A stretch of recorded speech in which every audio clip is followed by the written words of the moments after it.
Nando!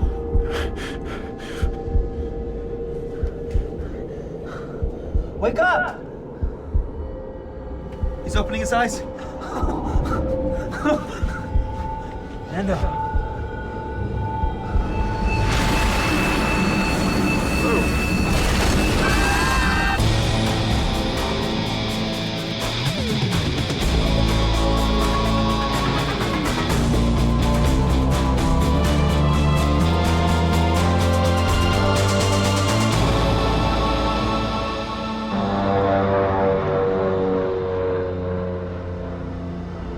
On October 13th, 1972, a Uruguayan rugby team is traveling from Montevideo to Santiago, Chile for a tournament.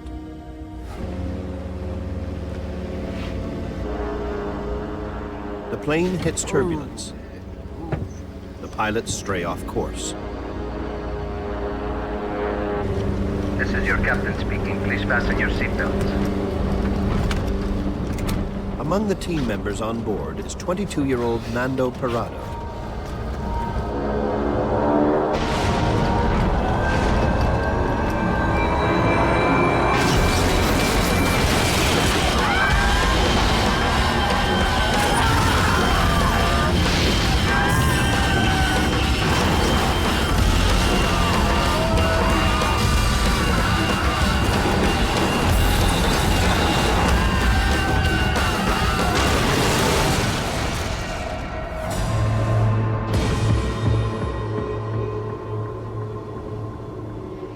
Two of 45 passengers and crew survived the crash.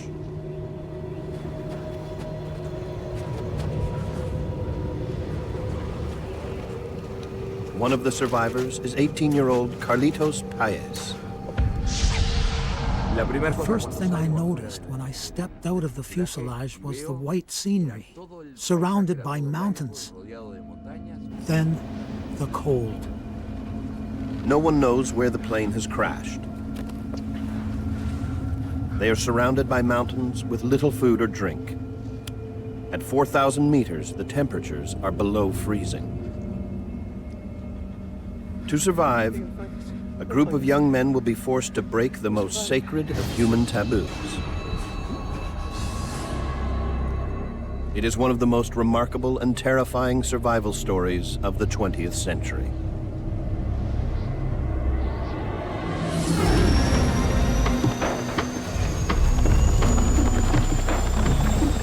When the plane does not arrive in Santiago, the Chilean Air Force launches a search and rescue mission. Jorge Massa is the joint commander of the rescue operation. Initially, an investigation into a crash should be based on a flight path.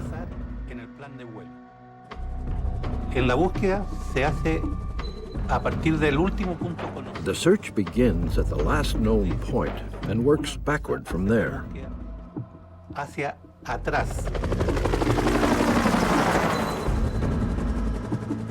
The Chilean Air Force searches along the scheduled flight path, but finds nothing.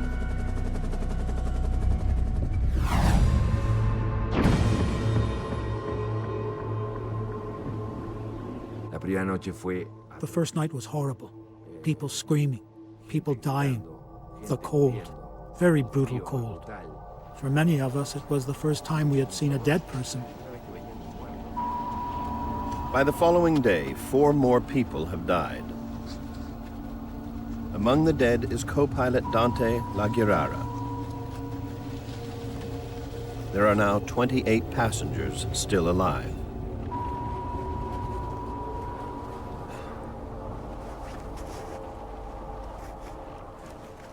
The immediate danger for the survivors is hypothermia, which can occur when the body is exposed to cold. As their body temperatures drop, blood vessels close to the surface of the skin constrict, reducing blood flow to the extremities. This preserves the body's core temperature, protecting the vital organs. Continued exposure reduces nerve and motor functions. Heart rate and breathing decreases. Slowly, the body shuts down.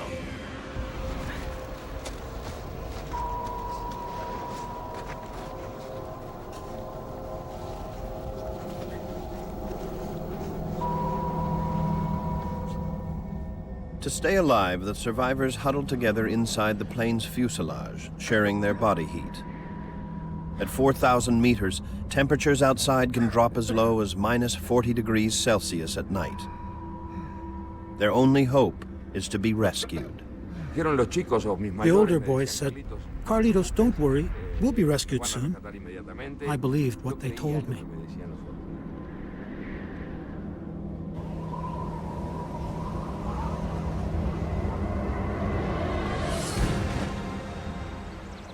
Carlitos' father is the first family member to arrive at the rescue headquarters in Chile.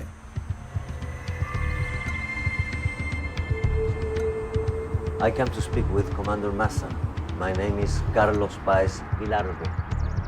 Ok, pongo atento. Porque yo sabía que de ninguna manera aquel Carlitos Miguel, que era mi hijo, me iba a fallar. I knew that there was no way that my son Carlitos would fail me when we'd had so many adventures together and been so close.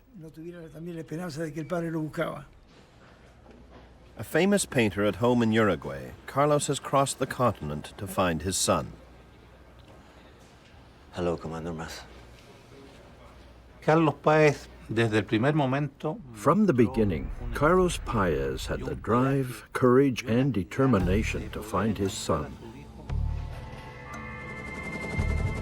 Massa takes the unusual step of allowing Carlos to take part in the search flights. Y había que estar horas circulando arriba de las montañas a ver si encontrábamos algo. We spent hours circling the mountains. I prayed for my son with tears in my eyes, not knowing if it was from the pain of the search or the reflection of the snow. La fuerza de la nieve.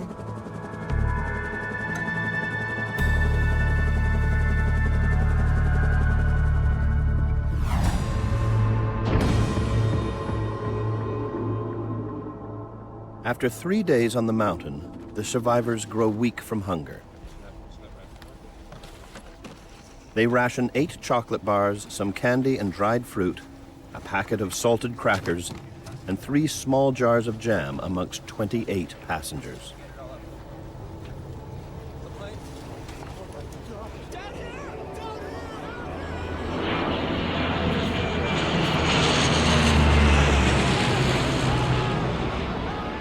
Carlitos and the others are sure they've been spotted.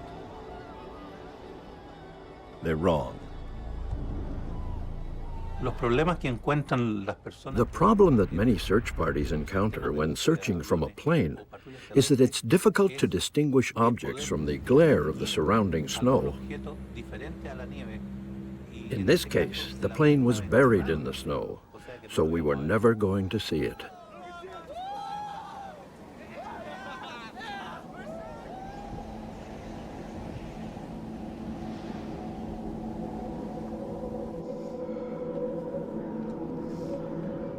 Nando Parado has been unconscious with a broken skull since the crash. But on the 3rd day, he wakes up. Where's my mom? On board the doomed flight was Nando's mother and younger sister, Susie. Nando's teammate, 19-year-old Roberto Canessa, breaks the news. Nando, I'm so sorry. Roberto tells Nando that his mother died in the crash and that her body is buried outside with the others. He implores Nando to stay calm so that he may help his sister Susie, who is alive but badly injured. Susie! Susie! Susie! Susie era mi hermana menor. Susie was my younger sister. We always got along very well. When I realized that my sister was in the front section of the fuselage, she became my priority. Nando's sister is gravely ill from internal injuries. Lo único que yo podía hacer para The only thing I could do for her was to keep her warm by hugging her. era darle calor, estar abrazado con. It's okay, Susie.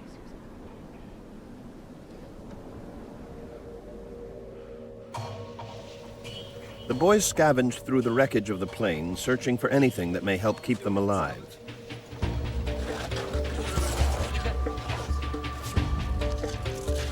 Desperation forces them to be inventive.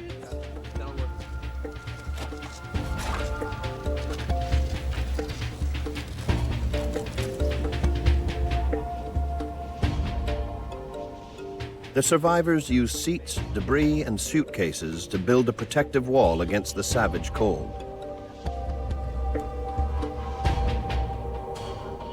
Their collective body temperatures create just enough warmth to avoid freezing.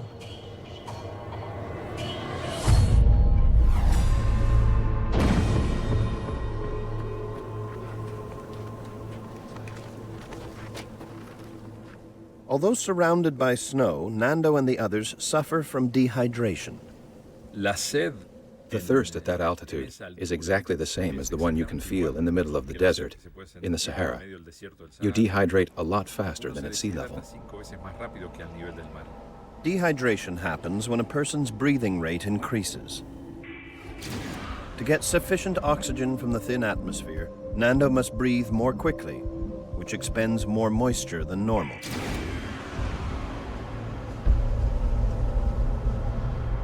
What Nando and the others don't realize is that eating snow also robs the body of valuable energy and heat and accelerates the process of hypothermia. Ingesting snow rapidly cools the mouth, and when it's swallowed, the cold water lowers the body's temperature.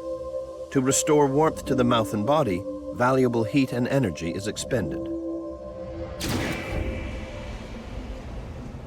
Sin una protección de labios.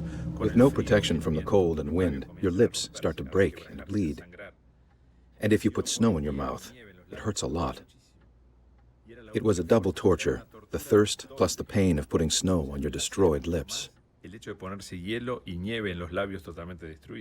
But there was no other way. No había otra forma. Carlitos tries to melt snow by shaking it, but it burns valuable energy and proves exhausting. The solution came about when someone discovered a way to make water, drop by drop. The survivors discover that every seat back contains an aluminum sheet. They fold the metal sheets to create a makeshift funnel.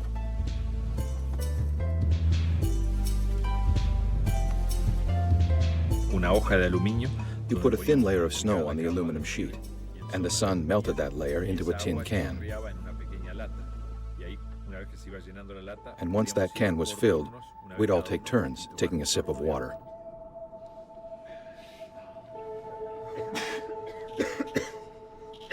Despite severe rationing, they are running out of food.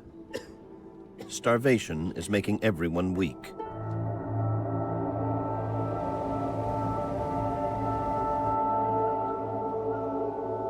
Carlito. Nando quietly confides in his friend Carlitos. You awake?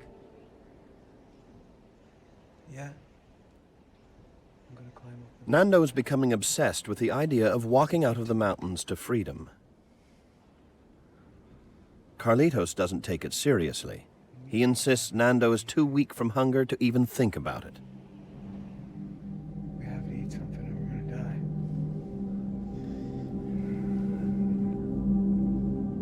Carlito.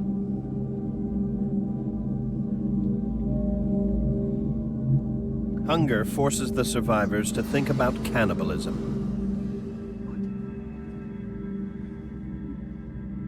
Now some even dare to mention it out loud.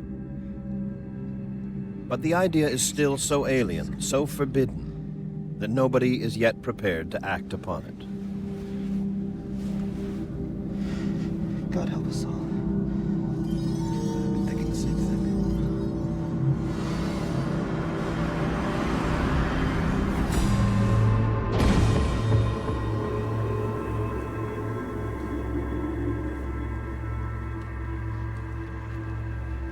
No, it doesn't matter. We need to get the battery out of 5 days and still no sign of rescue. Using snowshoes made of strapping and seat cushions, Roberto, Carlitos, and 2 other survivors plan a trek up the mountain in search of the plane's missing tail. Nuestra obsesión era encontrar la cola del avión, porque en la cola del avión We estaba... were obsessed with finding the airplane's tail, because that's where all the luggage was, and also the batteries to power the plane's radio. que nos daban la posibilidad de juntarlo al radiotransmisor. If they find the tail, the boys hope to bring back the plane's battery so they can power up the cockpit radio and send out a distress call.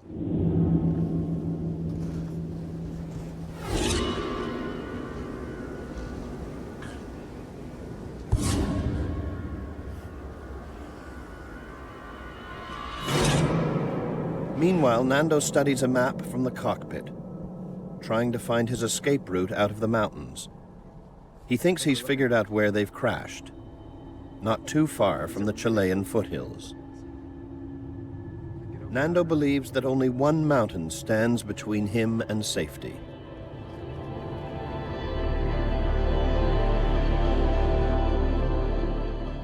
We thought we were very close to Chile. Chile was to the west, and if we climbed that mountain, we would be saved. After trekking for hours, Carlitos and the boys return to the safety of the fuselage.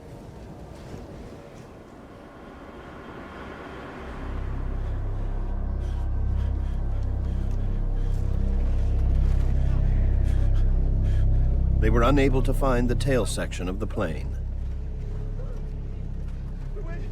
Todo era en contra nuestra. Everything was against us.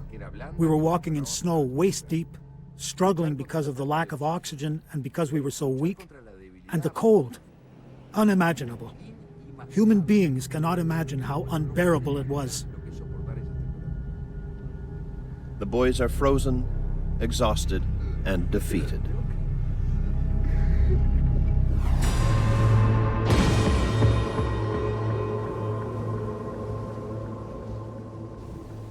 For Nando Parrado, day 8 is devastating.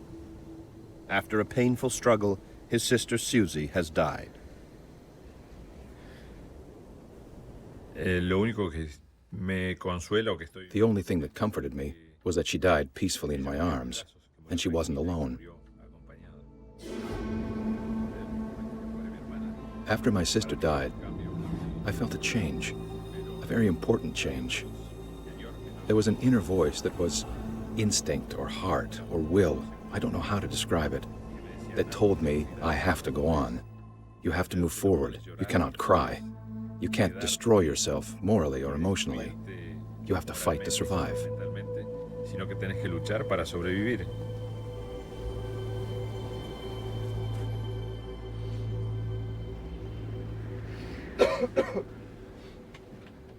Finally, the food runs out. Lo último que yo comí fue... The last thing I ate was a peanut covered in chocolate. I made it last for 3 days.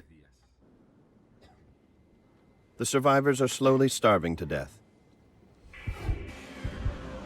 Since the crash, Nando's body tapped into the limited energy reserves stored in his liver. To keep him alive, his body begins to feed off itself by breaking down fat deposits and muscle tissue into protein and energy. As his fat and muscle tissues are depleted, his body will become increasingly weak. Vital organs such as kidneys, lungs, and heart will eventually fail. Unless Nando can find a new source of protein and energy, he and the rest of the survivors will die.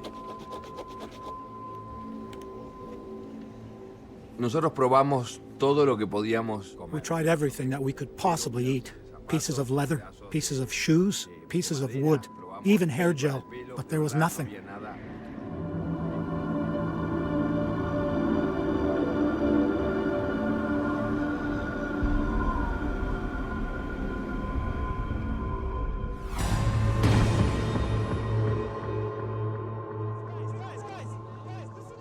As survivors continue to starve, Roberto Canessa, a medical student and respected leader, broaches the taboo subject. Roberto's message is blunt and urgent. Starvation is killing them all. Their only hope is protein, and there's only one way to get it. And the only protein here is in the bodies of our friends. you want to see your families again? Then this is what we must For some of the survivors, the idea is too repulsive to consider. Others resist the idea on moral grounds. Nando argues that the victims' souls have left their bodies. He reasons that consuming their remains in order to survive will mean they haven't died in vain. Roberto Canessa was very important because he was a medical student, and he said, if we want to survive, we have to do it. And you have to be in that place, at that moment, in that position, with that fear, that feeling of abandonment, to understand that decision.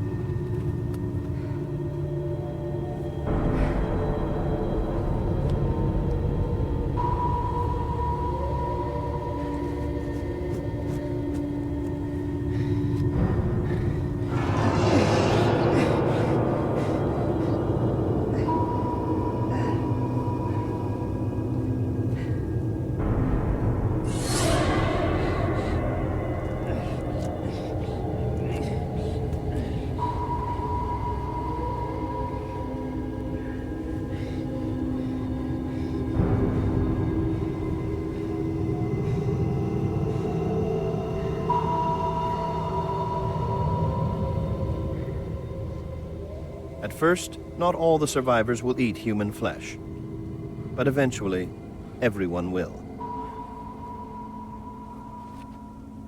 The flesh they eat provides enough protein to keep them alive.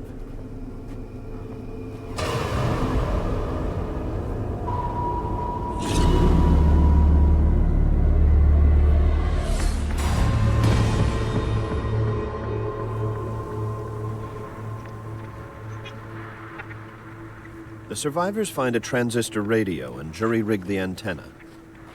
They try to find news of the rescue efforts.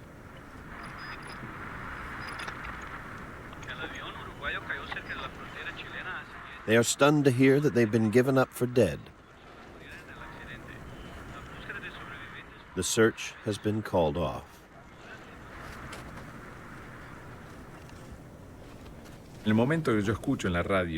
The moment I heard they called off the search, I knew we were going to die there. With no food, no water, no rescue, we were trapped. And I told myself, rather than dying slowly here, I would prefer to die fighting.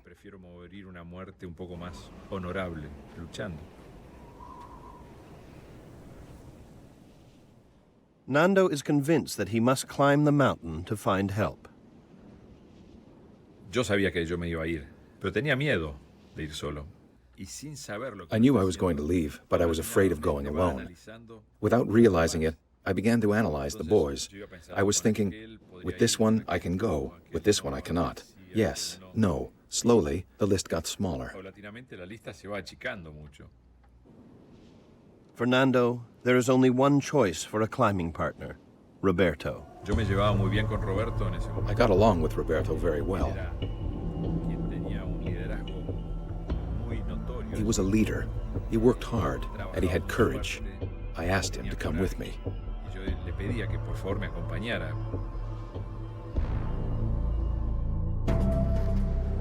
The official search has been called off, but Carlos Paez refuses to give up his personal quest to find his son Carlitos. He travels from village to village, asking anyone he meets if they have seen signs of a plane crash. Señor.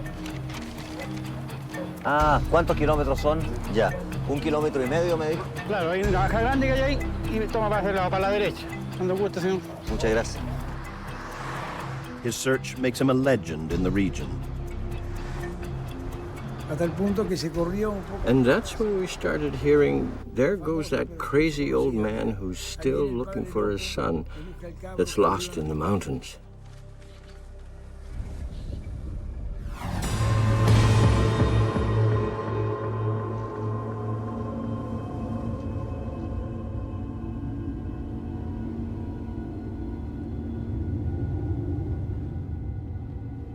On their 17th night in the fuselage, the survivors hear a terrifying new sound. An avalanche has started down the mountain. It's gathering speed and heading toward the fuselage.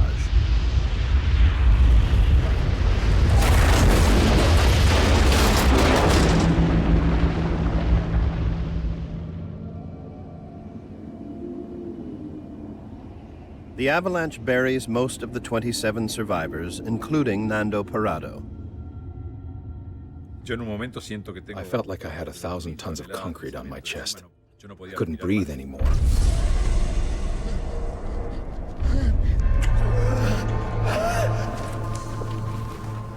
Eight people die in the avalanche, including 25-year-old Marcelo Perez, the team's captain and leader. For the 19 remaining survivors, morale is at an all-time low. The avalanche was an important part of the story, more than you can think. The mountain was definitely trying to kill us one by one, and this increased my desire to leave as quickly as possible.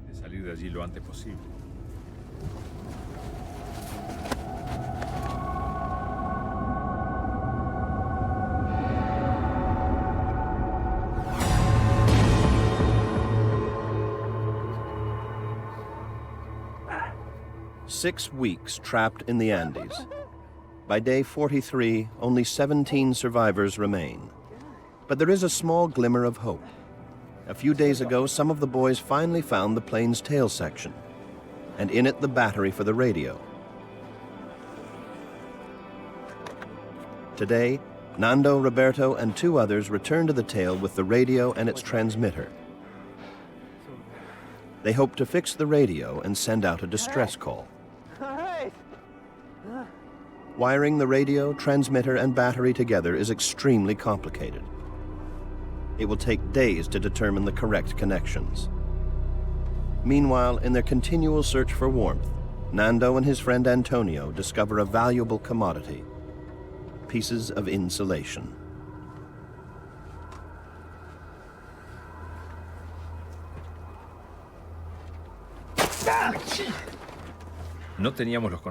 We didn't have the knowledge, the capacity, the gear. We didn't know how to make it work. We just had hope. Roberto has been counting on the radio to save them. It was going to be a miracle if it worked. I sincerely think that in the end, nobody expected that radio to work. Their attempt to make contact with the outside world has failed. Nando and Roberto know that death is inevitable unless they attempt the impossible: scale the mountain that stands between them and safety.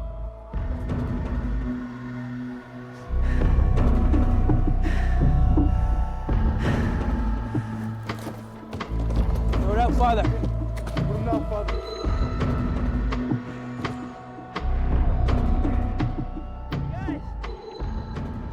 The boys build a giant cross next to the tail section as a sign to any rescue planes. It's November 28th. They have been trapped on the mountain for 47 days. Nando plans his escape. I had chosen December 12th to leave, because if you do not choose a date, you stay and stay. I told Roberto we have to leave, because if we wait too long, we will become too weak to escape from here.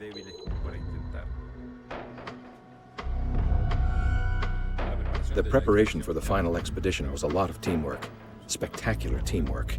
Everyone gave it their best shot so we could be successful. Nando and Roberto expect the trek to go on for days. The greatest danger is freezing overnight on the mountain. The insulation found in the tail could save their lives. Carlitos was in charge of sewing a sleeping bag with copper thread that we got from electrical material from the airplane. Make sure you keep the wire tight. Keep the stitch close together. They used the glare shield from the cockpit to make sunglasses for Nando and Roberto to protect them from snow blindness. To carry the supply of human flesh and water they will need, clothes are converted into knapsacks. Algunos nos dieron su ropa mejor. Some gave their best clothes so that we could fight the cold. Everybody knew that this was the last chapter in our story. The expedition would prevail, or it was death for all of us.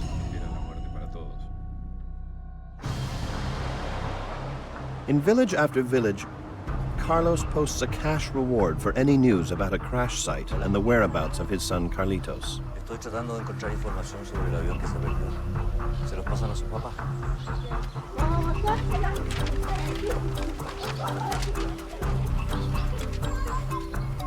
Yo siento que me transformé en un cartero. I felt like a postman, bringing news from place to place.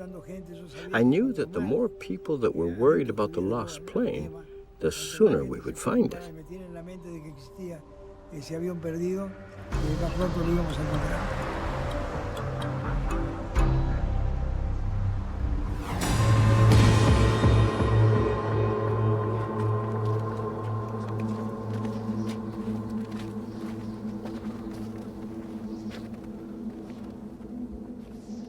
Before leaving the fuselage for the last time, Nando offers the remains of his mother and Susie as food for survival.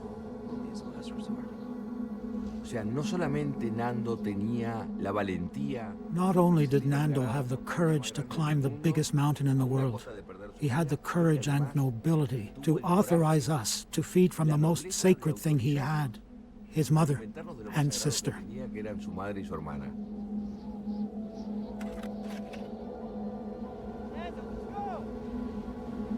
Yo pensaba para mí adentro. I thought to myself that Carlitos doesn't know how scared I am, or that I don't know where I'm going. I don't have the slightest idea, and I said, look, this could be very difficult, and we may not return. On December 12th, as planned, Nando and Roberto begin their climb. They are joined by 19-year-old Antonio Vicentin. From the outset, the climb to almost 5,000 meters is physically devastating. What I remember most while we were climbing was my breath, how I had to breathe before I moved another step. Nando and the others are feeling the effects of high altitude. The air is much thinner. Every breath that Nando takes has much less oxygen than at sea level. This reduces blood flow to the heart and muscles. Eventually, the restricted blood flow can cause brain fluids to leak inside the skull. The brain begins to swell. If left untreated, the results can be fatal. Symptoms include fatigue, headaches, nausea, vomiting, and loss of muscle control and coordination.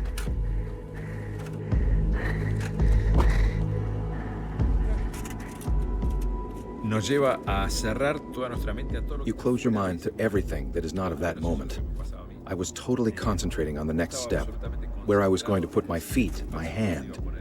My whole life was planning the next 10 or 15 meters, and then the next 10.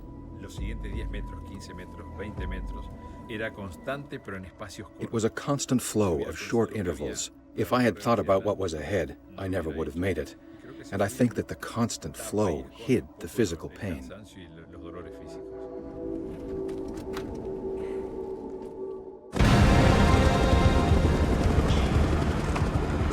It's been weeks since the official Chilean rescue mission was called off.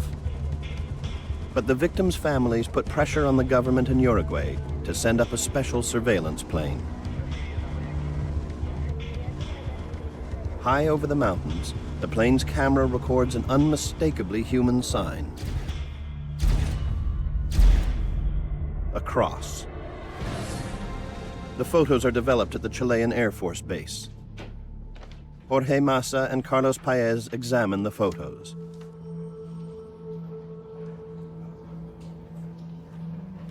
Look, this is a cross. This is a cross in the snow. It's true. We've never seen a cross there before. This is a sign that the boys are alive. I hope you're right. I am right.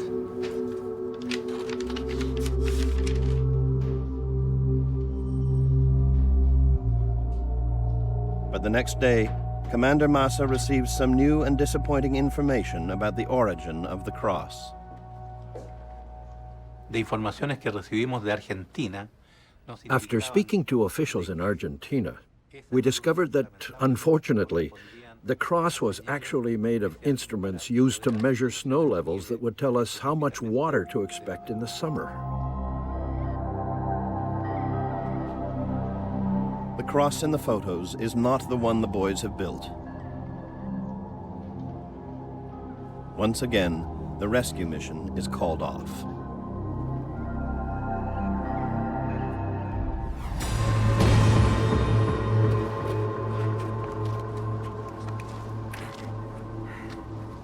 Pensamos que íbamos a subir la montaña en un día y íbamos a estar arriba. We thought we were going to climb the mountain in one day, and then see the valleys of Chile, or the lights of a city.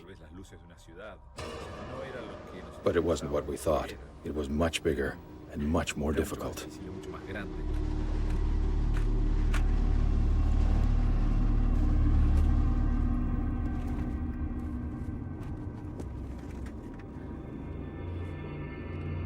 Over this. We'll see the foothills. For 2 months, Nando and Roberto have believed that if they can only get over the mountain, they will descend into the green valleys of the Chilean foothills.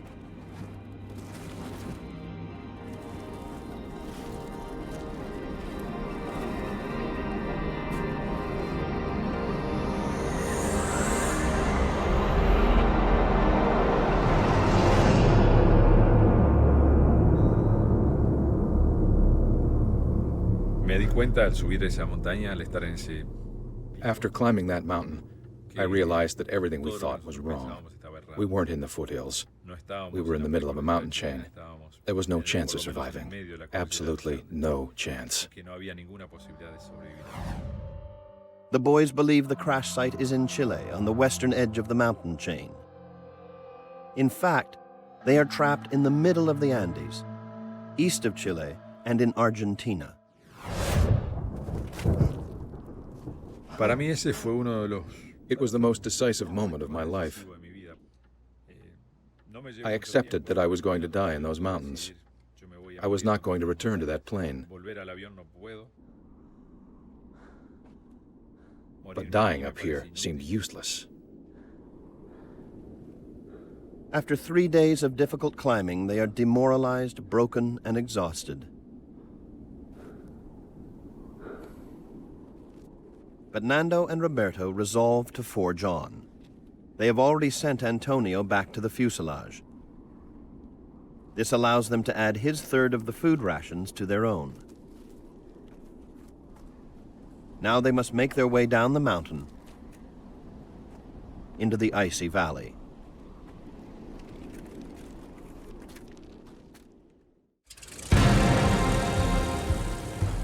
Carlos Paez has not given up the search, though his son Carlitos has been missing for more than 60 days. Carlos rents his own plane to scour the mountains. There were so many days, and so many nights, and so many tears when I was looking for them. I was putting pressure on myself to be the one who found the plane. With Christmas arriving, it was dramatic, because I had to return to Uruguay without Carlitos.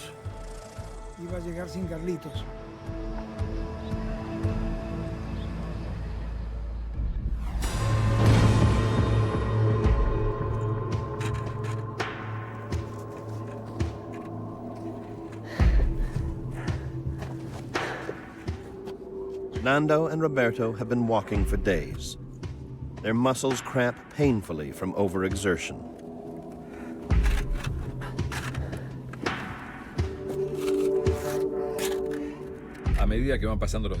As the days went by, we started to feel weaker, mentally and physically.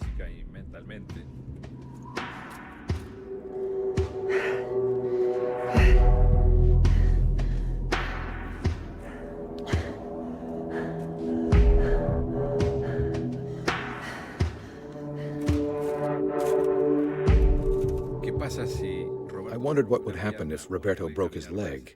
or if he couldn't walk anymore. Do I carry him, or do I leave him here? These are doubts that a person has because we're human.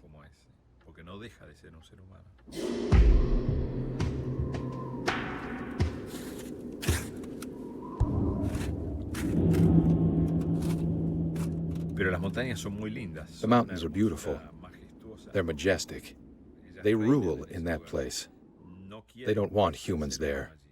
When one is dying in those mountains, they transform into a truly horrible monster.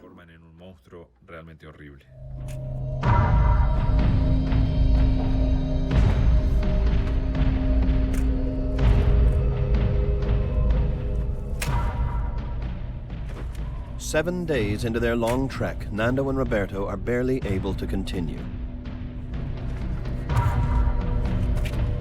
Creo que se autohipnotiza para no saber. I think I was hypnotized.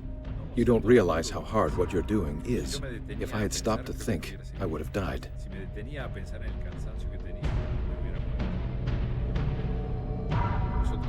We were approaching our limit, a physical limit. It was a real low. There wasn't much life left in us.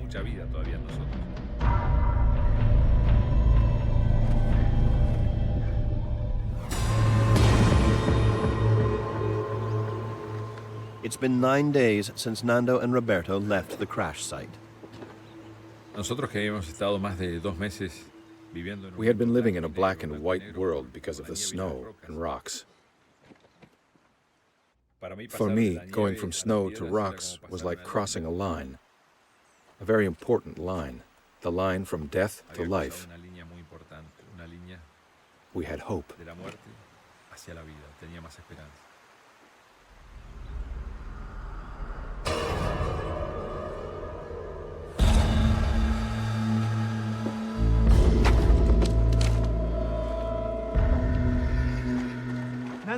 A few hours later, the first real proof that they have returned to the land of the living.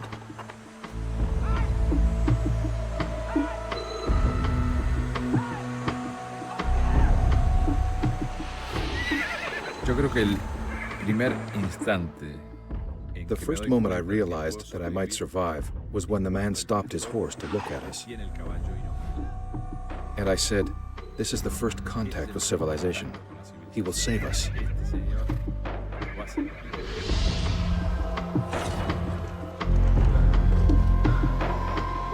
The man across the river signals that he will go for help.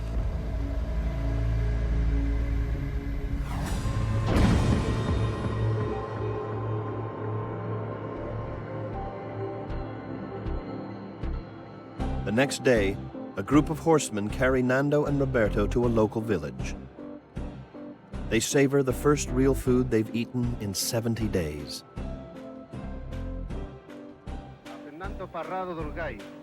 Word spreads of 2 plane crash survivors who have walked away from death.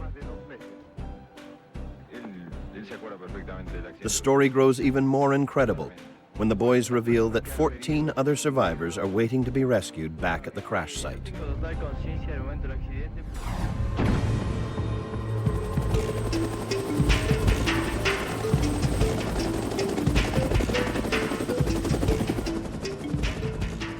The Chilean Air Rescue Service dispatches helicopters to rescue the remaining survivors.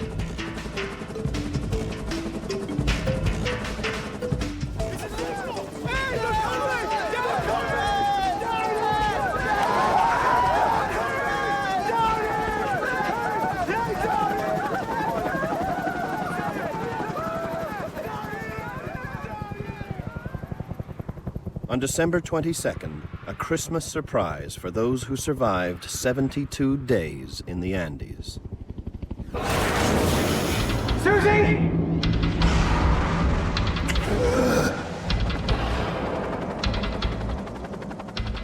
Carlos Paez has been told that his son Carlitos is among the survivors.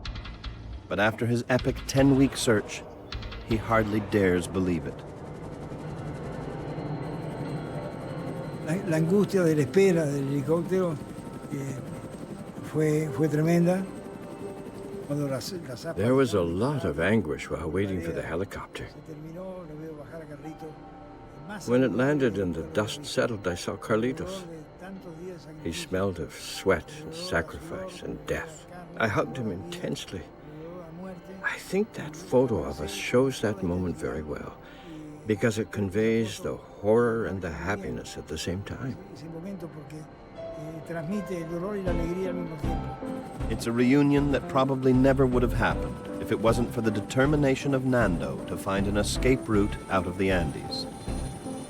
As Carlitos exits the helicopter, he embraces Nando. I wanted to thank Nando in some way for what he had done. I hugged him. We fell to the ground. For the first time, I felt warm. Only 16 of the 45 survived. Huddled in a battered fuselage, weak with hunger and numb with cold for 72 days. It is a testament to the strength of the human will, one of the greatest survival stories of the 20th century.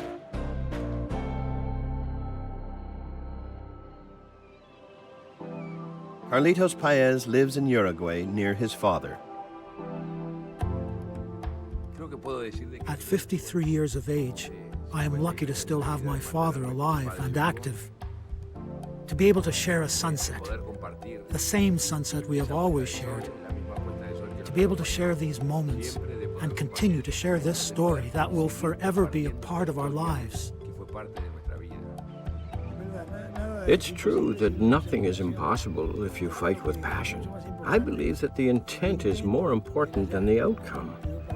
But in order to succeed, you must try. Nando is a successful businessman living in Montevideo with his wife and children. Yo creo que siempre me gustó estar vivo. Tal vez esta experiencia me dio la...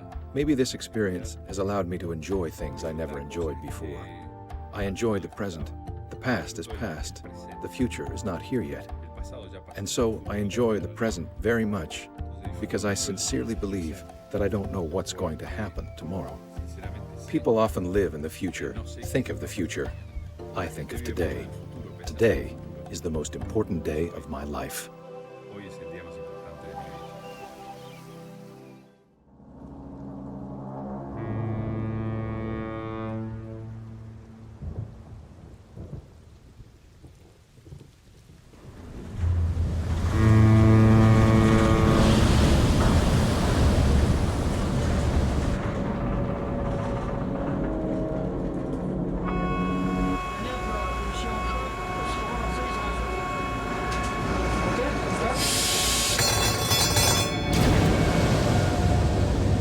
Starting to get nasty.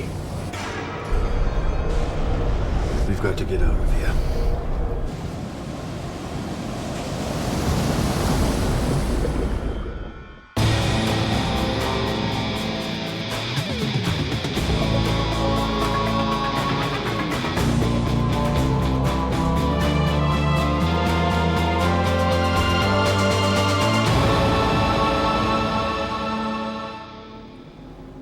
January 2003.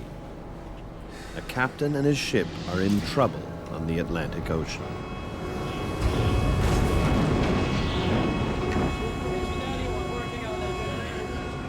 The crew aboard the Finnish cargo ship Camila struggles to get its 7,000 horsepower engine up and running.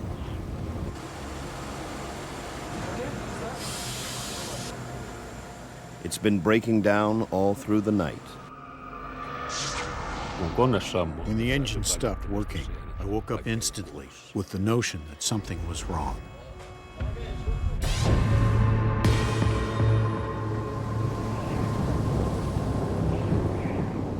The massive 12-cylinder engine has a badly damaged oil filter. So there's no oil to lubricate the engine's crankshaft. The crankshaft grinds against the bearings that connect it to the rotating pistons. That constant friction has caused the engine to seize up and die.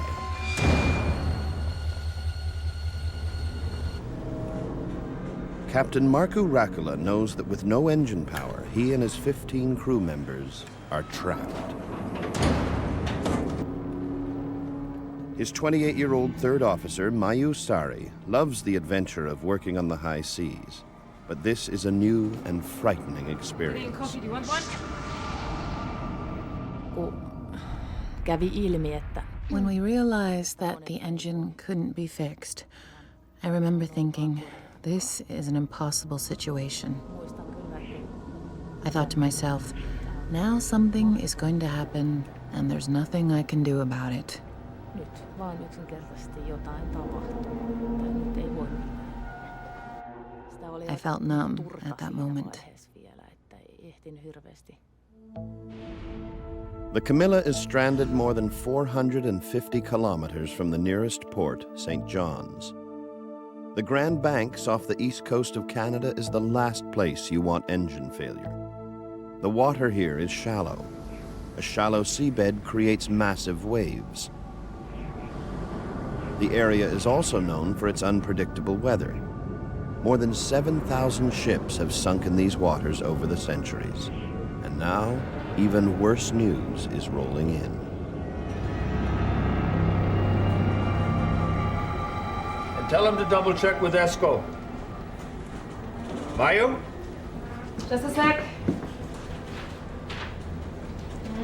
Doesn't look good. Coming straight for us. We've run out of time.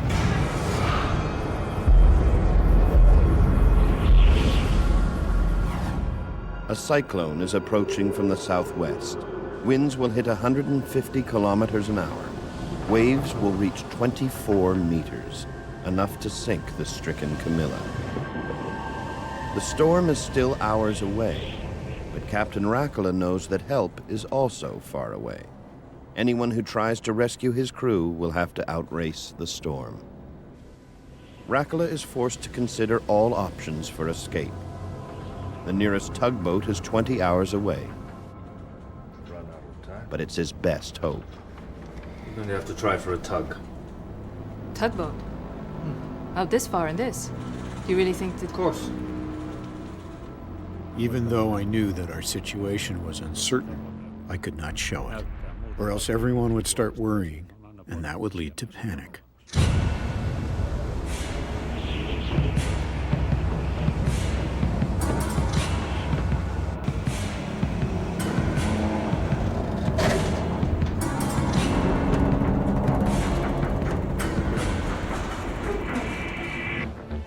Because the Camila is unable to move forward, it has no resistance against the power of the storm.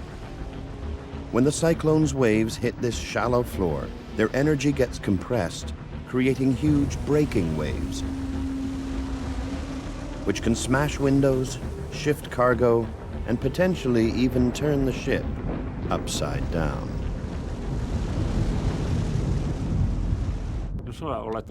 The waves come in like this, and beat and shake you. And there is nothing you can do about it. Be right here on top of us. One thing's for sure. We've got to get out of here. I'll call the owners.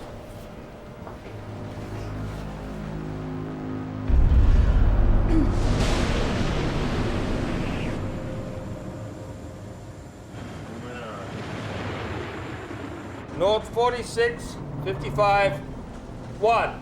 West 46, 49, 8. This is Mayu Sari's first job as an officer. During her 6-year sailing career, she has never had to fear for her life. Until now.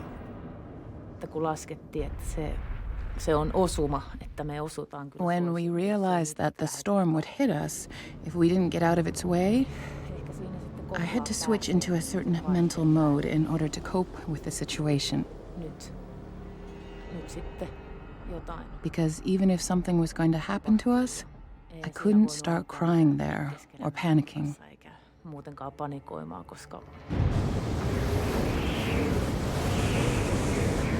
Starting to get nasty. Waves, 6, maybe 7 meters. If a tugboat's going to save them, it will have to outrace the storm.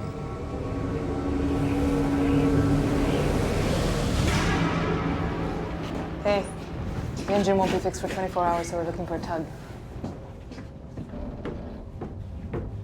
Yeah, okay. Okay, good, thanks. What'd they say? They're going to try to send us a tug. Great. Yeah.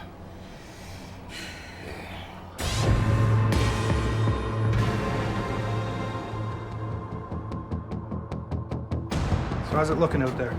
It's a big low-pressure system moving in from the east. It's going to be poor visibility, high winds. Waves are going to be very big.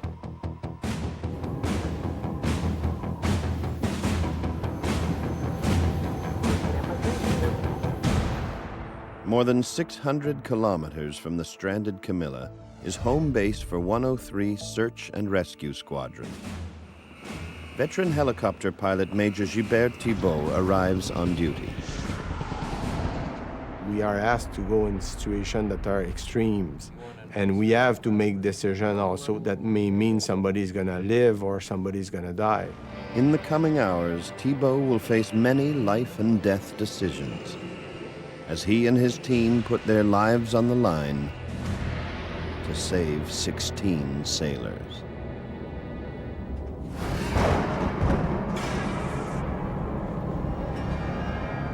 The Camila has now been stranded for 2 hours.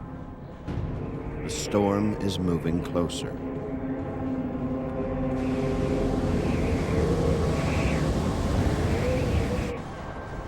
Okay, yeah, will do. Right, thanks.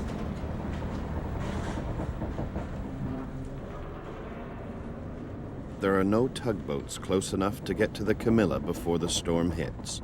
Captain Miraculous will have to find another way to save the lives of his crew. We could not afford to take the risk of staying there in a storm of this magnitude, and then in the morning to have to check whether we were afloat or had drowned.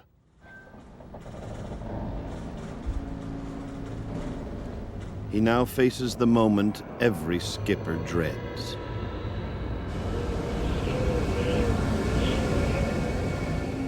When I started to make a decision about abandoning the ship, it was certainly the toughest decision of my life and of my entire sailing career. Rescue Center Halifax to Camila. Go ahead, Halifax. Please state your present coordinates. 46-56-8 north, 46-47-1 west. You got that? Siinä oli yksi hetki, kun There was a moment when I was quite terrified. It happened when the Coast Guard asked how many people our life rafts can take.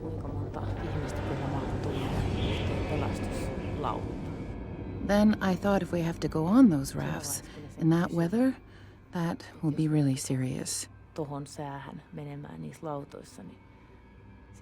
But somehow I managed to wipe these thoughts from my mind and calm myself down.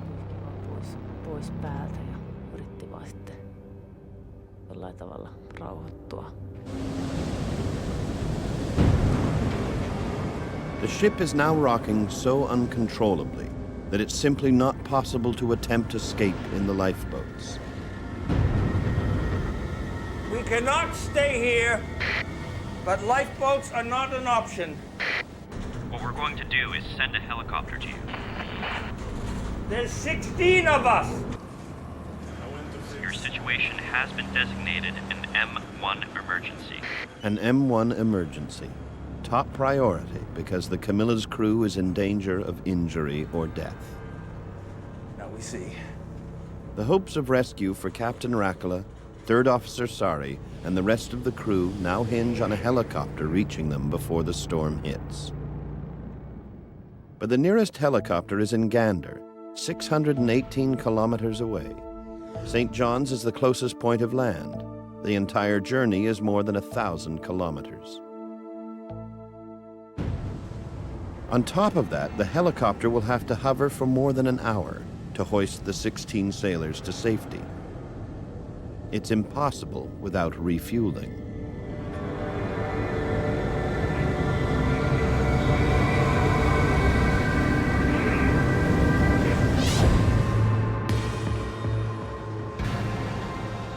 Urgent. Cormorant standby crew report to operations immediately. Cormorant standby crew report to operations immediately.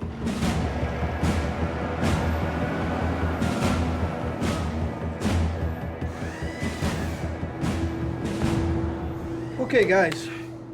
We have got a cargo vessel out of Finland. They've lost their engine. She's almost 450 kilometers offshore from St. John's.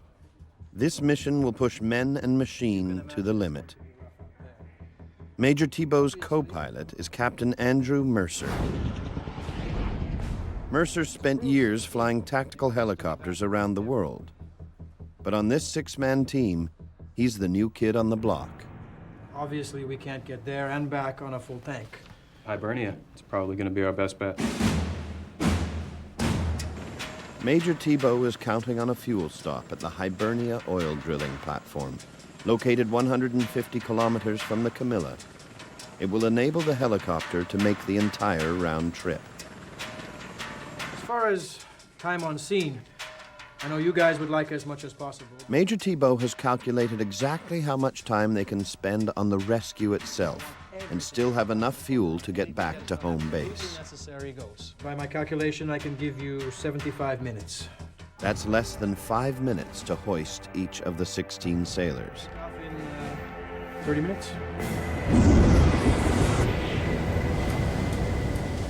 With each passing minute, weather conditions deteriorate as the storm moves closer to the stricken vessel. Before abandoning ship, the crew closes all doors and conduits in order to make the Camila as watertight as possible. Third Officer Mayusari notifies everyone of the decision to abandon ship. We're abandoning ship. Hey, everybody, wake up! Let's go! Let's go! Back at the base, Major Thibault is relying on this impressive piece of machinery to save the lives of the sailors. The newly acquired CH-149 Cormorant. He has stripped excess equipment from the helicopter to make room for 16 passengers. He must eliminate all unnecessary weight. The lighter the load, the more fuel they can carry. And Thibault knows that every drop will count on this mission. An helicopter is not like a car. You cannot run out of fuel and park it on the side of the road. I mean, running out of fuel is not an option.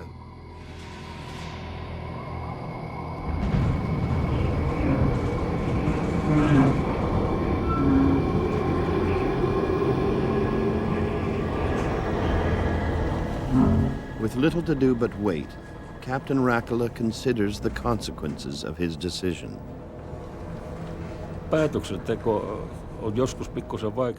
Making a decision is sometimes a little difficult, but if you make right decisions, then anyone who knows about sailing will know that this guy is not dumb. He has been able to make the right decision at a critical moment. But if you make wrong decisions, after that your career may be gone as well.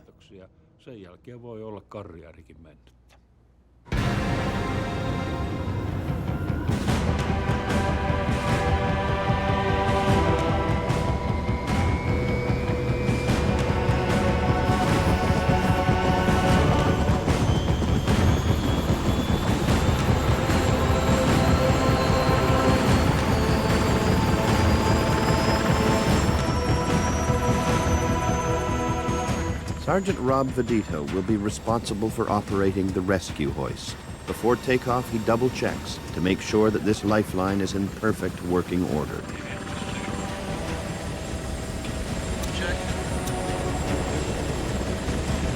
Right handout is approved. Surface winds are 310, 15, gusting 20 knots. Secure takeoff from the south pad.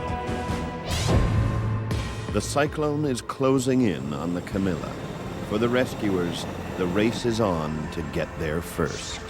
I would lie to you if the adrenaline's not pumping. The adrenaline is definitely pumping, and your mind is rushing and going through all these different scenarios. How can I make it better? Where can I go for fuel? Do I need medical? It just keeps going on and on and on and on and on. You just keep going through the scenario, going through problems, coming up with answers, solutions. It's just a constant, your head's going all the time until it's done at the end.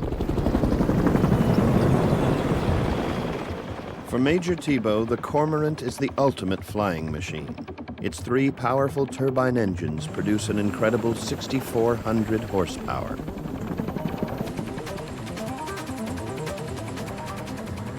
I often compare the Cormorant to an F1 race car, a machine with that much technology in it, and it's also a machine that you push to its limit fairly often in the job we do. The Cormorant-shaped rotor blades, protected by titanium strips along the edge, improve lift and increase speed. It also means this helicopter can operate successfully in extremely high winds. But even the Cormorant has its limits. If they get caught in the approaching cyclone, Major Thibault will have to abort the mission.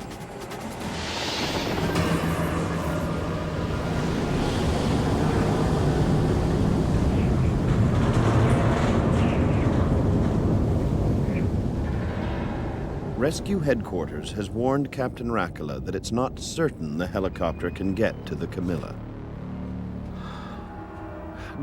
Of course, there was a sense of distress when we were told that the helicopter may not be able to come if the wind picks up. And there was naturally a sense of uncertainty on the ship about what was really going to happen. Will they be able to get us out of there, or will they not be able to get us out?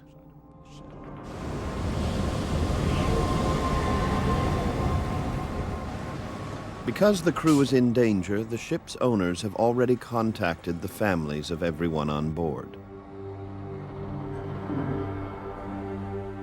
Yksi ehkä pahimmista tunteista, mitä tuli sitten.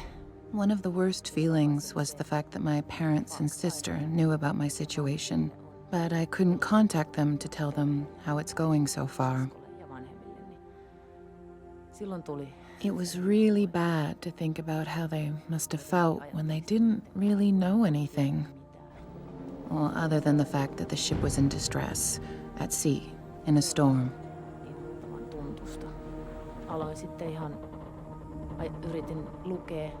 I started reading a book to get my mind away from it, so that I would not panic. I sat around, took deep breaths, and calmed myself down. Not to do anything stupid like get nervous or overreact. Hengittelin rauhallisesti ja rauhoittelin itseäni, että nyt ei saa tehdä mitään typerää.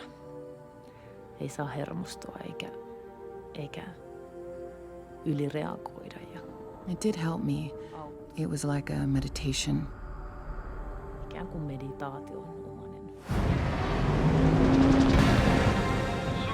The pilot's plan to refuel at the Hibernia oil rig is shattered. They've just been informed that Hibernia can't supply them with fuel. Well, that's too bad. For us. Okay, over. Go figure, huh? Hibernia out of fuel. We got information saying that the Hibernia had run out of fuel, and being the biggest oil producer out there, it was kind of just ironic that they didn't have the fuel for us. Major Thibault was forced to divert to another oil rig to refuel. We'll make our way over to the Henry Goodrich. The Cormorant heads for the Henry Goodrich drilling platform, an additional 35 kilometers away from the Camila. The diversion will add 10 minutes to the journey. That means less time for the rescue itself. And now there's no hope of beating the storm. It's closing in at a rate of 85 kilometers an hour. The Henry Goodrich is a floating rig, not anchored to the seabed. So landing in high winds is extremely dangerous. Thibault will not be able to control the landing from his side of the helicopter. Never landed on a floating rig before, huh? It's different. So to keep the helicopter into wind and to keep visual with the platform, I had to let Andrew fly. I didn't have the references on my side. Co-pilot Mercer has never landed on a floating platform before.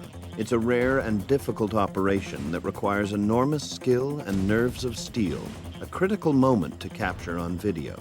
One of the search and rescue technicians starts the camera rolling as co-pilot Mercer closes in on the rig. All yours, Andrew. I'll let them know we're coming in. Rescue 911 to Goodrich. Seeking permission to land for refueling, over.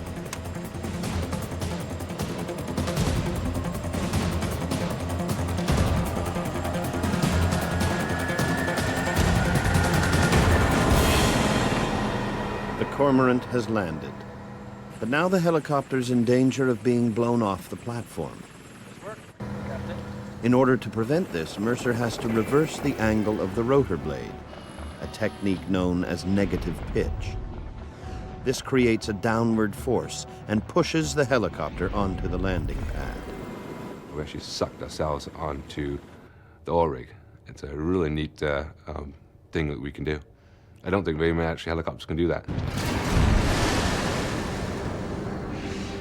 On the Camila, Captain Miraculous prepares to abandon ship. Yes, one can't help but wonder what my wife was thinking and whether we would ever see each other again in this world. When this thought came, I just had to push it to the back of my mind because I had to look after things at hand and then think about it again when the right time came. Appreciate the top up. Glad to be of help, Major. Best of luck out there. Thanks. We'll need it. After the stop on the oil platform, the Cormorant has just enough fuel to get them to the Camila, hover for 75 minutes to hoist the stranded crew to safety, and fly 477 kilometers to the nearest land at St. John's. But then, just before takeoff, the unthinkable happens. Okay, we're set. Com failure. We've got a com failure. Switching over to main system. Andrew, can you read me? Rob, can you hear me?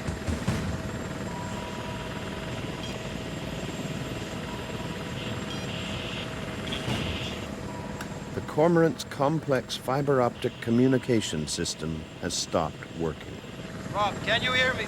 I'm not getting you. Okay, we're gonna do this by the book. We're gonna run a full system check. While Thibault and Mercer can talk to each other, they can't communicate with flight engineer Rob Vedito in the back, and they have to be able to talk to him to execute the hoisting operation. With Combreaker 3, AC bus. Can you read me now, Rob?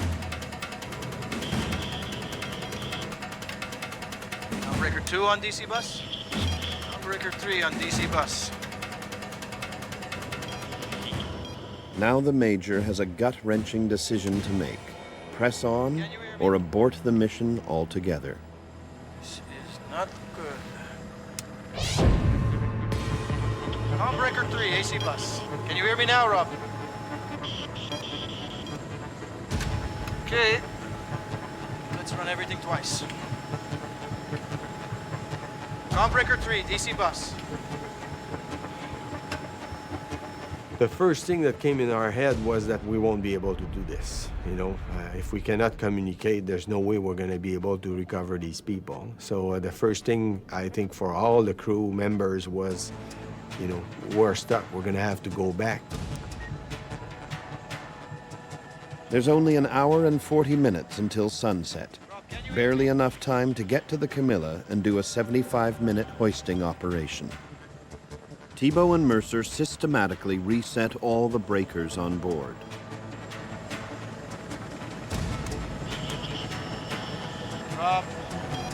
Rob, anything?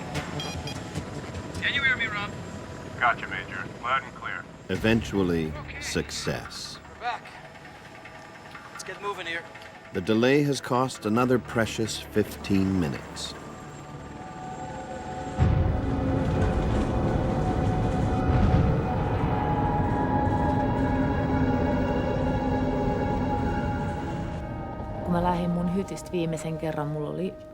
When I left my cabin for the last time, I had those things we were allowed to take with us, a few papers and a passport. I had packed my suitcase and I think I'd made my bed, just in case if the ship doesn't sink, somebody might come and see how I had lived there. Ihminen on täällä asunut.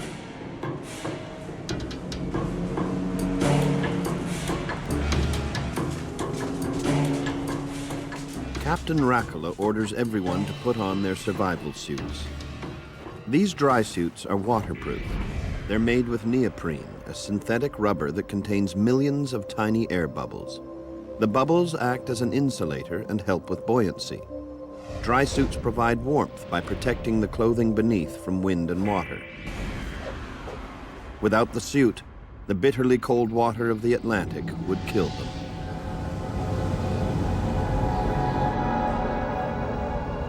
The last thing I wrote in the logbook on the command bridge was, of course, that most difficult fact, that we are now going to abandon the ship. Captain Rakula is now certain the ship and its cargo are doomed. He relays the grim news to the ship's owners in Finland. You dial, huh? Yeah. Sure. Niin me puettiin ne pelastuspuvut sitten niinku. It was pretty difficult with that suit. He would hold the phone and I would push the buttons and he would talk. It was a strange feeling that this may be the last time they'd hear from us. Me sitten mennään tonne alas, että mikä on tilanne. Dracula here! ETA 5 minutes on scene. Andrew, get the captain. As the Cormorant closes in on the Camila, the search and rescue technicians make final preparations. Rescue 911 to Camila. Rescue 911 to Camila. This is Camila, go ahead, 911. Rescue helicopter approximately 5 minutes from you. All crew should gather on deck. Tell them everyone's down there. We're just on our way. We're on our way. Hang in there, over. Hey, we should go. One last smoke.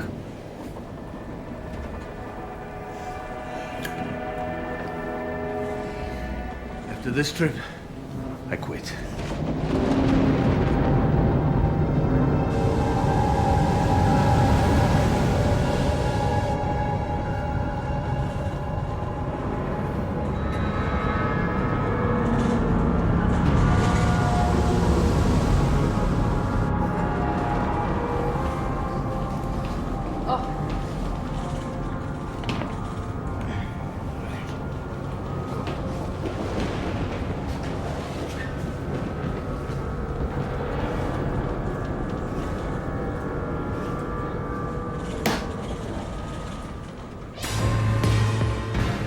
There's now just over an hour of daylight left.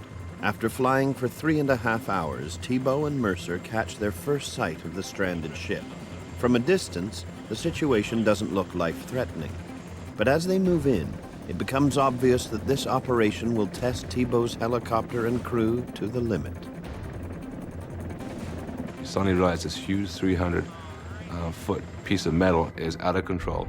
Very slowly, it's not spinning like a cork, it's moving very slowly, rolling, twisting, corking, sliding up and down the waves. And you suddenly realize this is not a stable platform. We have to rescue 16 people. The storm is closing in. Scientists call this type of storm a meteorological bomb because it is intensifying at such an explosive rate. Within a few short hours, its winds have more than doubled in force from 35 to 75 kilometers per hour, with its highest waves reaching over 80 feet, the height of a 7-story building. My impression was that these guys were not gonna make it through the night, and we had to take them off. Otherwise, that was the end for them. Major Thibault has a huge challenge. He has to figure out how to get as close as possible in order to lower his men onto the moving target.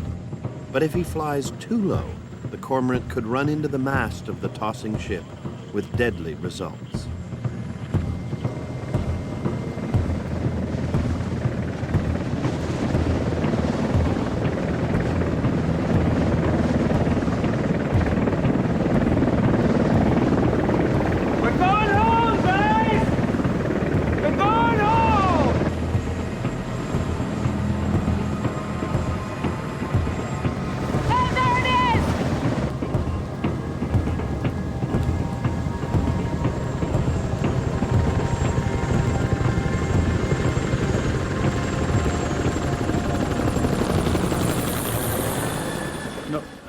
When the helicopter did arrive, I was naturally very excited that now we are finally getting out of here. This is gonna be tough. gonna swing around for another look.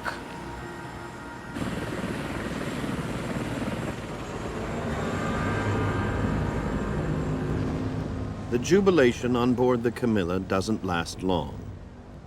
But all of a sudden it circled the boat and then headed away from us. Well, that is when we all thought, hey, wait a minute, has the wind now gotten so bad that we won't be taken away from here? The sailors are certain the helicopter is abandoning them, their one and only hope of escape vanishing on the horizon. Major Thibault circles around to check out potential obstacles and determine his best plan of attack. He has precious few seconds to decide if a rescue is feasible.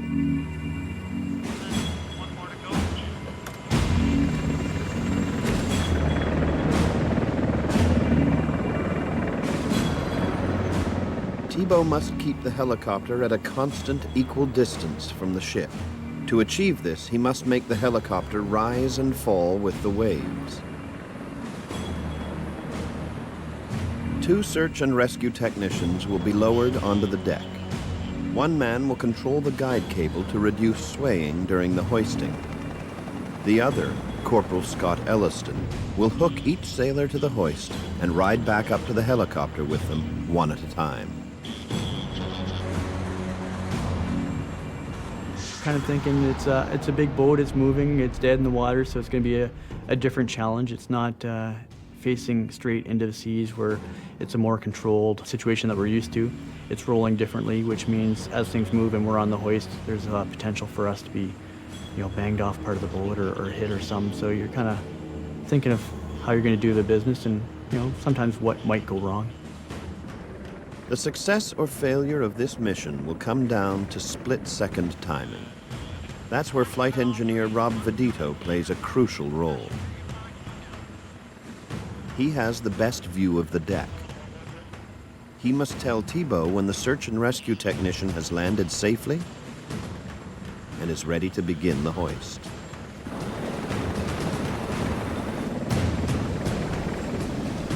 As Vedito counts down, the rhythm of his voice signals how close the hoist is to its target.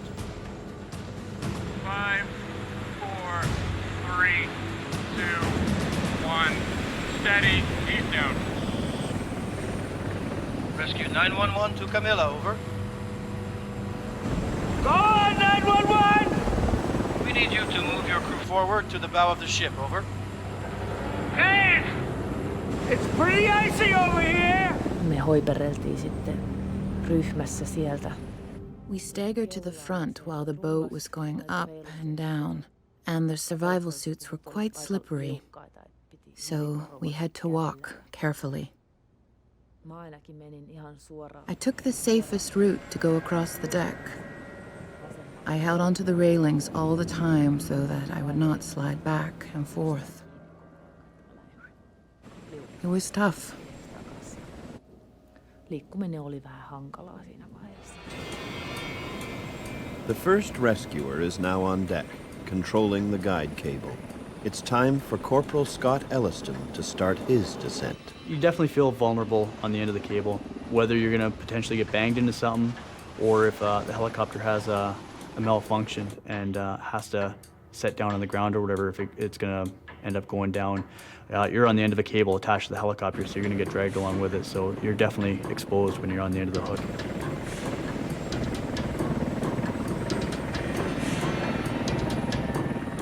Timing here is crucial. Getting it wrong could mean serious injury for Elliston or one of the sailors. Okay, sir, raise your arm. When we get up there, I'll guide you in. Do not reach out at any time, okay? Here we go.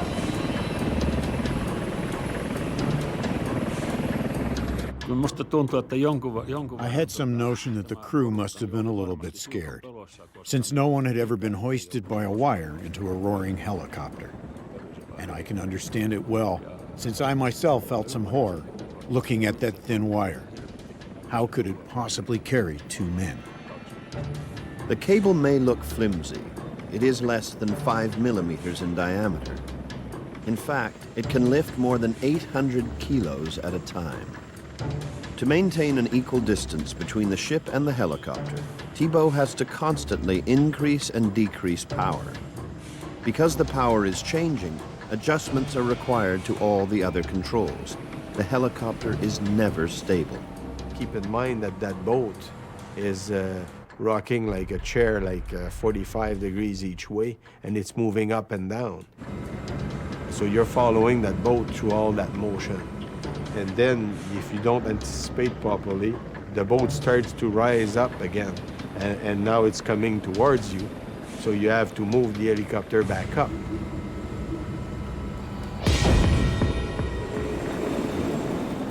One by one, the crew are lifted into the cormorant. There are still 6 sailors left on deck, and only enough fuel to hover for another 25 minutes. Right now, Major Thibault has another challenge. The power demand on the engines is constantly changing. To maintain the hovering position, the engines are working at 100% capacity. Now and then, strong crosswinds blow into the rotors, causing problems for Thibault.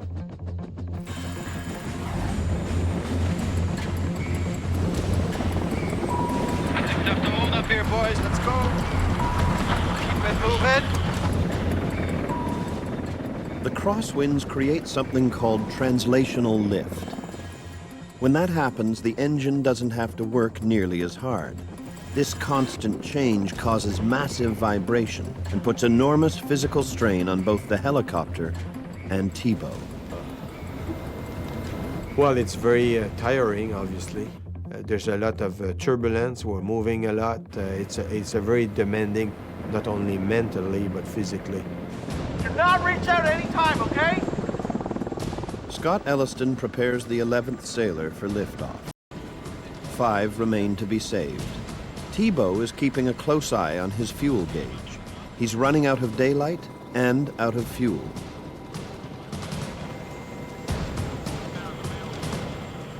Soon there will be no choice but to leave the Camila whether or not there are any sailors left on the ship. Even for a veteran like Thibault, the pressure is huge. Saying that there's never any emotion would be probably lying. There's always emotion. Let's put it this way. If one of our family member was in there, it would probably be impossible to make a reasonable decision. So in many ways, I believe not knowing the people you're helping is probably what allows you to make the right decision, because it's always very difficult. You have to go step by step, very slowly and very safely.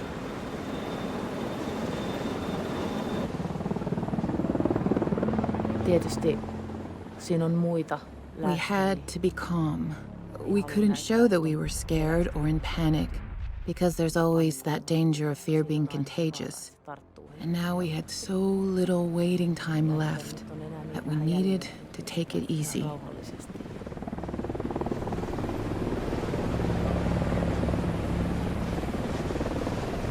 Save a seat for me, Mayu! Kun tuli mun vuoro mennä siihen vaijerille ja...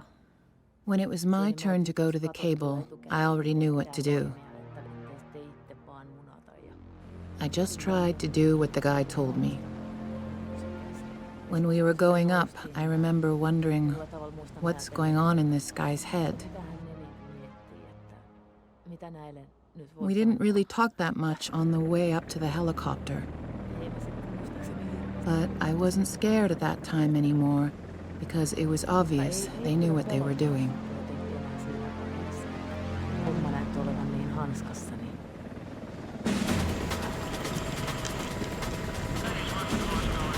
Rob, tell Scott we have 10 minutes of fuel left.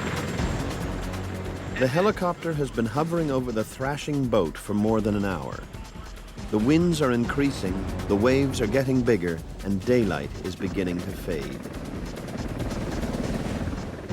Now you get the pressure on the radio. They're like, okay, where are you at? We got to get going. So then it starts getting even more pressure. Now you're rushing even more, because now you're down to the wire where you have to get it done. sitten kun mä olin siellä helikopterissa, niin siinä oli semmoinen pallon muotoinen. When I was in the helicopter, I looked through this rounded window, and I tried to look one last time. And I did see it down there, floating. And it hurt to see it over there, rocking alone. It felt like, how did we dare to leave it there alone in the dark sea with a storm coming? The rescued sailors don't realize that up in the cockpit, Thibault and Mercer are now trying to deal with a new danger. It's killing us. The additional weight of the sailors in the back, combined with the demand on the engine in hover mode, is causing decay or drooping on the rotors. They are actually slowing down. Last thing you want to hear is rotor. When you hear the warning, rotor, rotor, rotor, you know that the helicopter's run out of power. And if you're losing power and the speed of the rotor drops, you know where you're going. You're not flying anymore.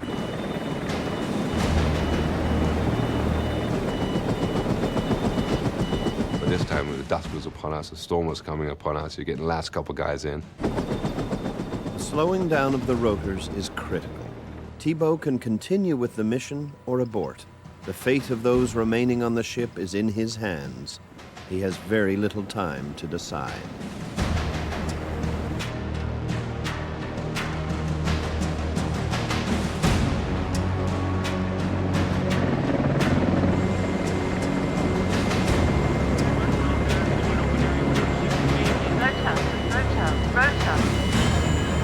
Just going to have to ignore it. Thibault takes a chance and ignores the warning. Captain Miraculous and the two rescuers are still on the deck.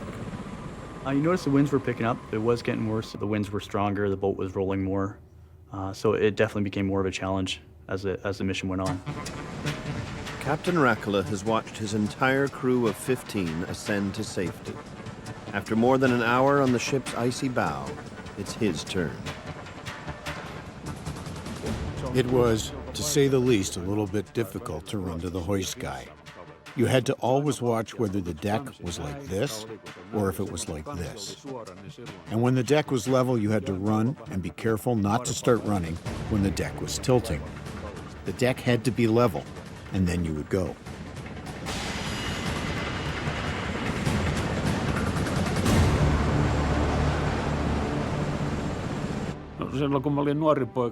When I was a young boy, I naturally was hoping that, if and when I went to sea, that I would never have to abandon ship. But that's what happened. And of all things, on a helicopter. My last look at Camila was when I sat in the doorway of the helicopter, just before going in to sit down. I thought, this is where you'll be left rocking. It is a pity that we had to leave. But there was no choice. Thibault and his team complete the evacuation in 70 minutes. The cormorant has just enough fuel to get to St. John's. As the helicopter picks up speed, the drooping rotors return to normal, but the storm is closing in. The sailors settle in for what they hope will be an uneventful journey.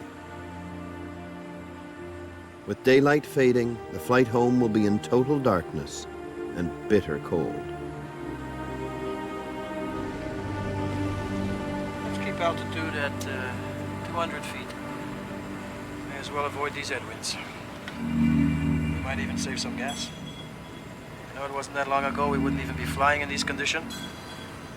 The storm is closing in. Temperatures are dropping. Thibault and Mercer know that there's a real danger of ice building up on the rotors. The last thing you want on a helicopter. Helicopters are not designed to fly in ice. When I was flying Army-type helicopters, you avoided it like the plague. You hit a cloud of ice and you did a 180, you returned back. Not anymore. The Cormorant is equipped with special de-icing equipment called a Rotor Ice Protection Unit, or RIPU for short. The RIPU system transfers heat into the rotors to prevent ice from building up.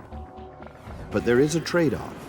De-icing draws a huge amount of power, power that has to come from somewhere.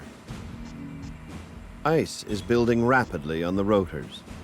The Ripu is sucking up power to get rid of it, and the Cormorant is working to the max to keep its heavy load aloft. Something's got to give. The chopper is using so much power that Mercer's control panel, all the instruments he needs for navigation, dies. Using EIS screens. Prepare to take over. Yeah, standing by. Just give it a second. So now we're flying at night, low level over the ocean, in freezing rain and snow, and then to lose your instruments is quite something. I'm going to try switching my signal generators over to you. Here we go. Thibault transfers the generators from his control panel over to Mercer's side of the helicopter. Essentially, I was using now his instruments or his signal generator to provide input into my screens. Oh, that's one way to get the adrenaline pumping, huh? It seems to be The over. Cormorant heads for St. John's, 477 kilometers away. The passengers have no idea what their pilots have been dealing with in the cockpit. We never knew a thing about that. We couldn't even hear any sign that the helicopter might have had any kind of trouble. And I have the feeling that had we known, we would surely have thought, okay, we're going from the frying pan into the fire.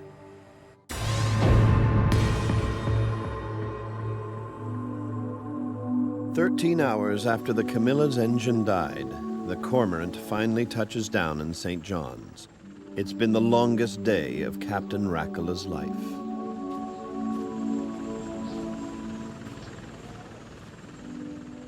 It felt wonderful when the helicopter finally landed at the airport and we were able to walk on dry land, so to speak, without getting our feet wet. It was a really fantastic feeling. For Major Thibault and 103 Search and Rescue Squadron, it's all souls saved. Mission accomplished.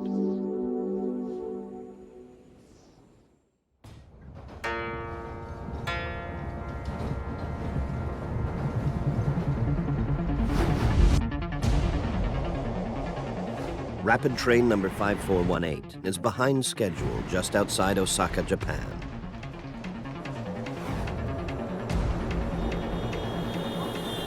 The driver is trying to make up lost time. 電車は予定より少々遅れております。次は尼崎です。The train enters a curve at 116 kilometers an hour, 46 kilometers over the speed limit. Seconds later, it's airborne.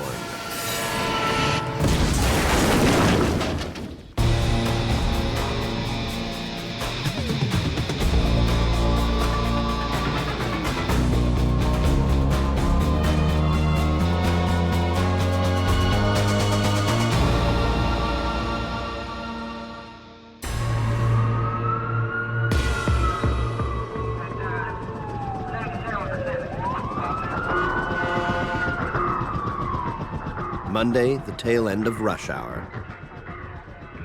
For more than 650 passengers aboard rapid train number 5418, the morning commute ends in disaster. The train derails at more than 100 kilometers per hour and smashes into an apartment building in Amagasaki, 2 stations short of Osaka.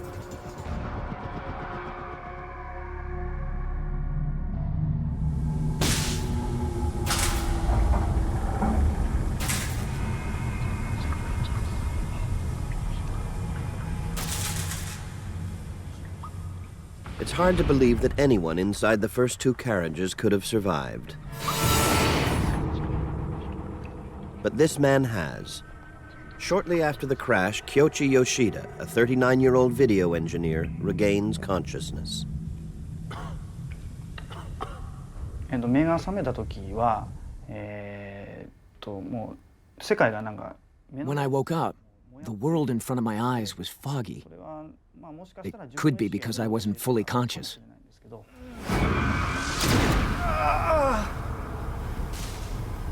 まあその場所閉じ込められてた僕は閉じ込められた。I couldn't recognize the place I was trapped in.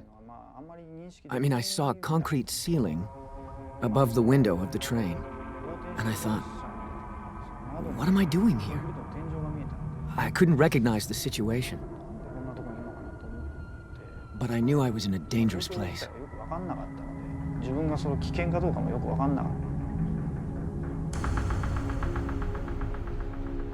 Yoshida was traveling in the lead carriage, which hit the apartment building with such force that it's now buried deep inside the basement parking garage.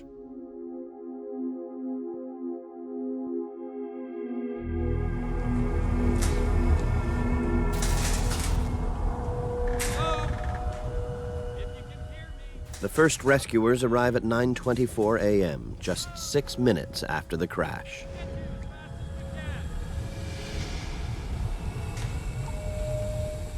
Nothing could have prepared them for what they see inside the wreckage.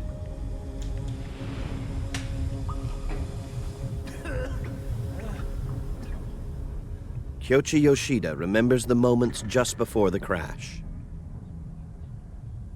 He was traveling to his work at a local TV station when the train suddenly shifted violently. I was imagining the train would fall on its side. And while I was thinking about it, it actually started to happen.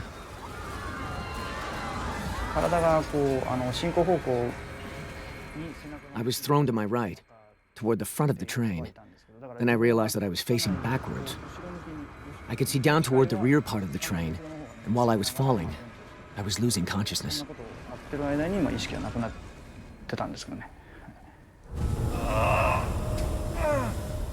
All around him, underneath him, are the bodies of strangers. Then he spots something familiar lying right on top of him. And then when I looked at my chest, there was my laptop computer I'd been using just minutes before, hanging nicely right there in front of me. Yoshida believes that the gap between the laptop and his chest may have saved his life, giving him just enough space to keep breathing.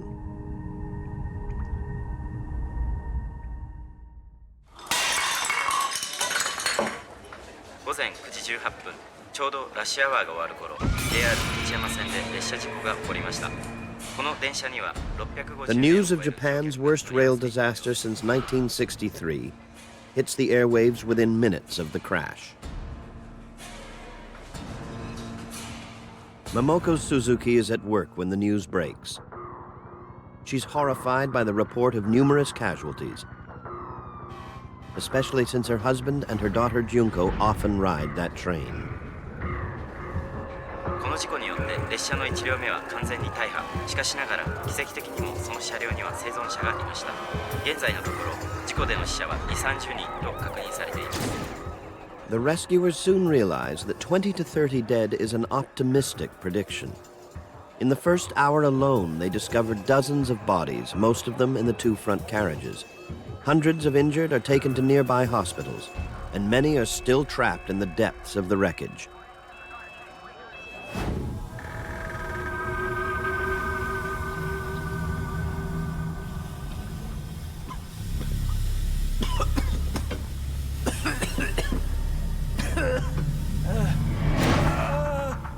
Kyoichi Yoshida has injuries from head to foot.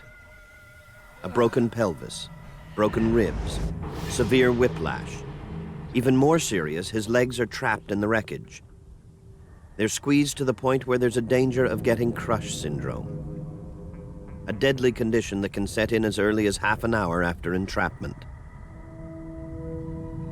It's critical that he gets medical treatment before his legs are released, or his vital organs could shut down.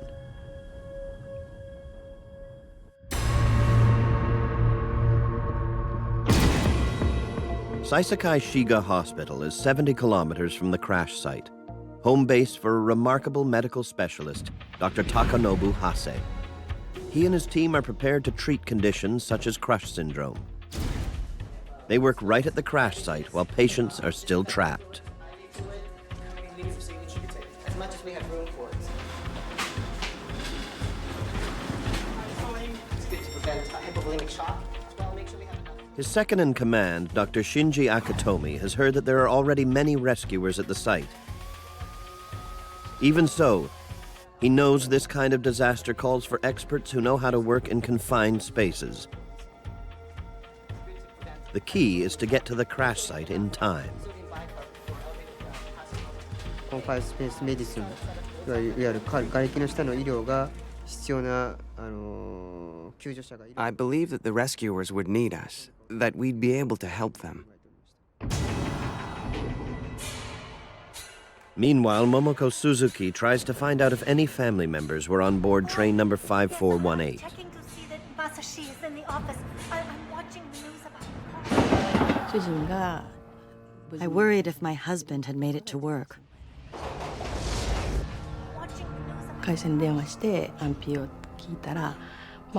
I called his office and they told me he's in. I was relieved. But then I thought, maybe Junko is on that train.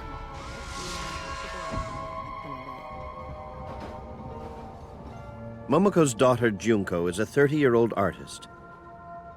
She takes this train 5 times a week to get to a design course at a nearby technical school. Momoko calls Junko's mobile phone. She prays it will be answered.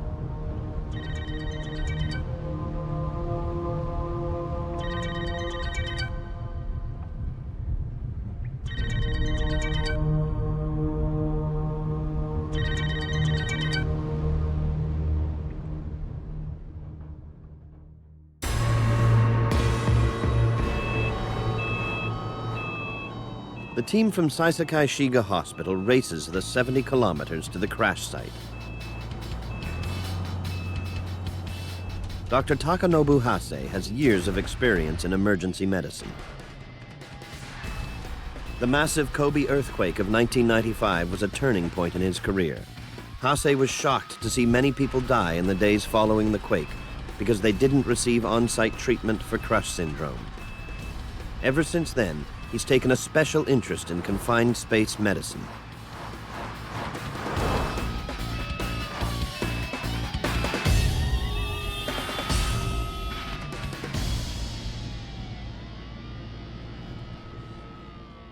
The team uses this time to mentally prepare themselves for the tasks that lie ahead. Dr. Hase reminds his team to give the trapped passengers fluid resuscitation before they are released. He reminds them if they get it wrong, people will die. Before they are released. Okay? A young intern, Hiroaki Nagata, has joined the team. He's never set foot on a disaster site before.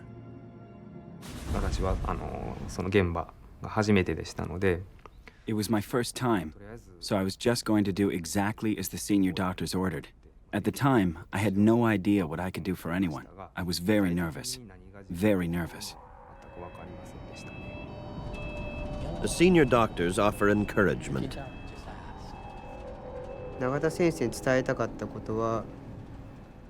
I told Dr. Nagata that at the disaster site everybody will be agitated and rushing around. I said that we have to prepare ourselves to be calm. That's what I told him.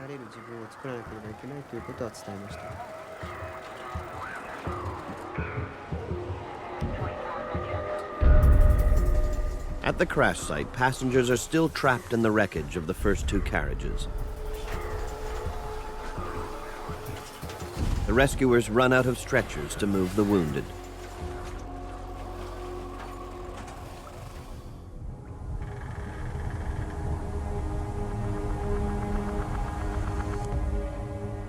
A few survivors are trapped so deep in the rubble that the rescuers won't even discover them for several hours.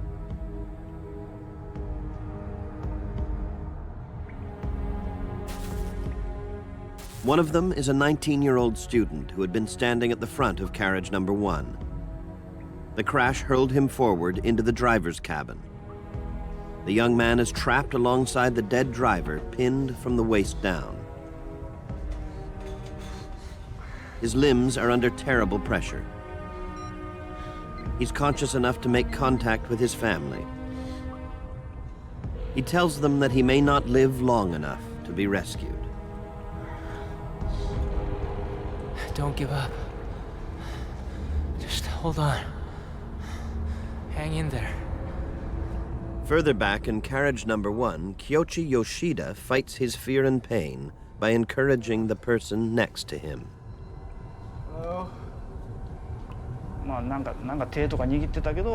I was holding somebody's hand for quite some time.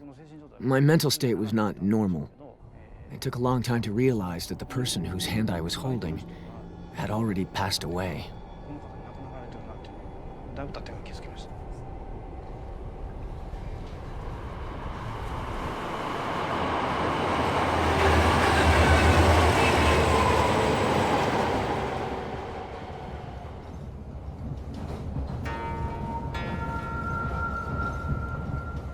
This morning, Yoshida changed his routine.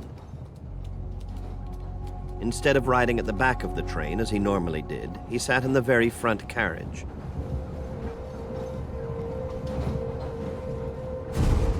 Car number 1 is the most mangled of the train's 7 carriages.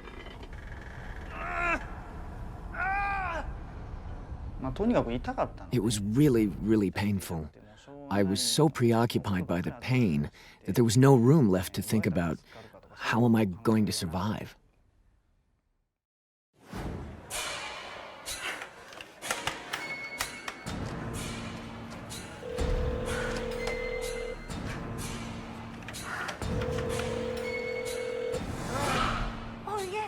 Momoko Suzuki calls other family members to see if they have heard from Junko.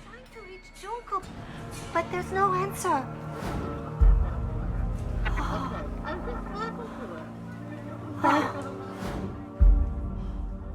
She learns that Junko was in touch with her sister earlier that morning.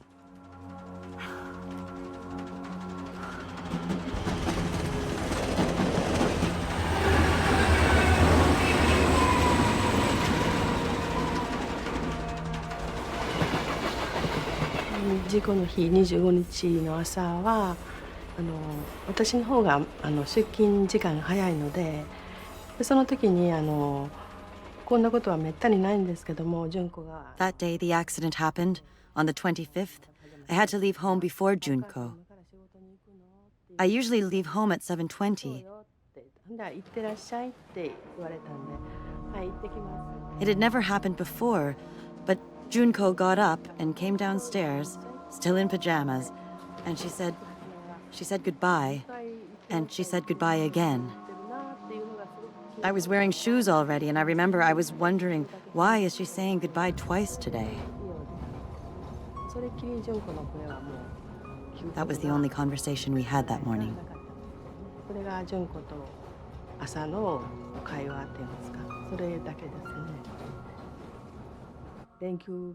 There was a long weekend approaching, so my daughters had been exchanging text messages about having some dinner party.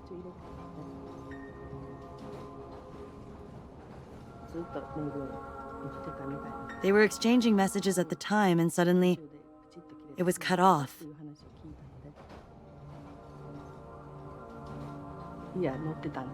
It made me realize she was most probably on that train, and I started to feel very panicky.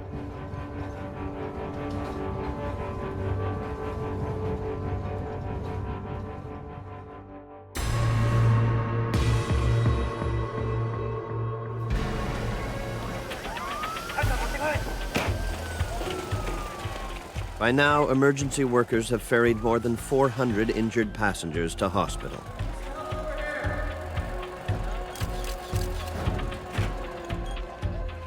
At the disaster site, they are now concentrating on body recovery.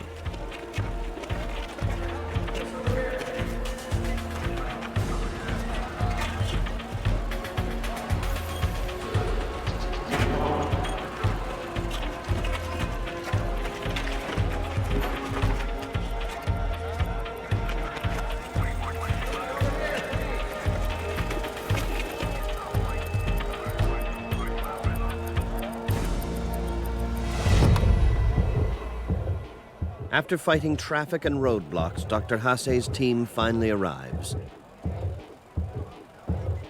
They hope they haven't arrived too late. 到着して The first thing I saw was a horrendous sight. This huge train bent into a V shape, hanging from the apartment building. へばりついているような悲惨な光景を目の当たりにして It was a much bigger accident than we'd imagined.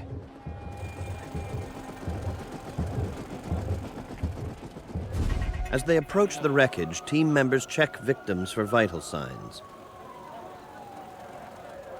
All are dead. But Hase's team know from experience that there might still be survivors inside.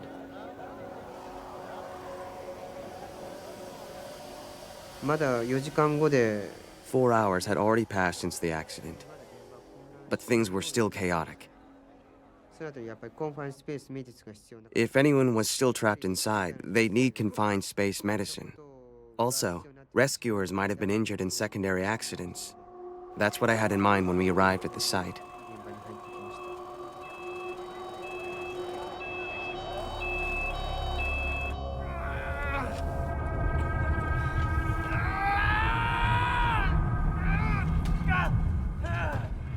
Inside carriage number 1, emergency workers have removed some of the bodies.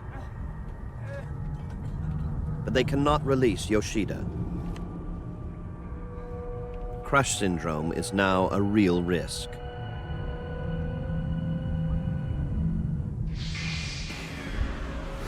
When muscles are under intense pressure, the damaged cells disintegrate. If the pressure is released, potassium and a protein called myoglobin flood through the bloodstream. Elevated myoglobin levels can cause acute kidney failure, and increased potassium concentration can lead to cardiac arrest. Without Dr. Hase's help, Yoshida could die. Doctor! We need a doctor!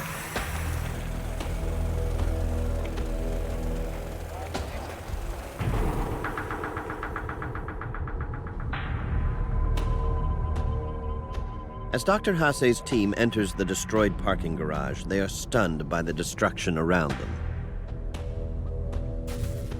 1両目がマンション1階の立体駐車場に The first carriage of the train was crushed into the parking space of the apartment building. We went in there. I remember it was very hot and smelled of gas, because fuel was leaking from the cars in the parking space. すごくガソリンが漏れてガソリン臭かったということとあともう鉄筋が Reinforcement steel was exposed, and there was shattered glass everywhere. Iron frames were bent and the edges were as sharp as knives. I felt it was very dangerous as soon as I entered. It looked like all those things could fall on you at any time. Also, evaporated gasoline could catch fire and explode at any moment. いつ爆発するかわからないような状況だというふうに判断しました。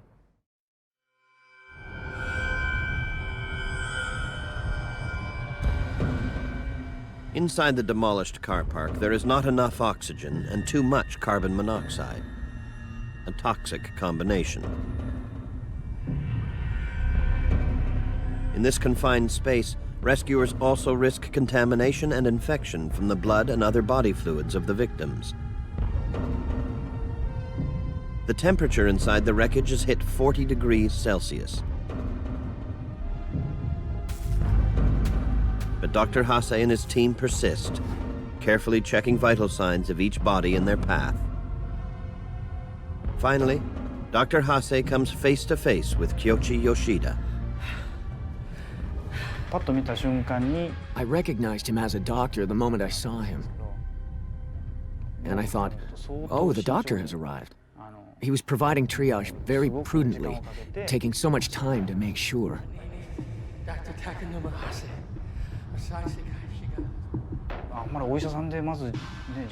I'd never met a single doctor who first introduced himself, so I was very surprised, and at the same time, I was deeply moved by it.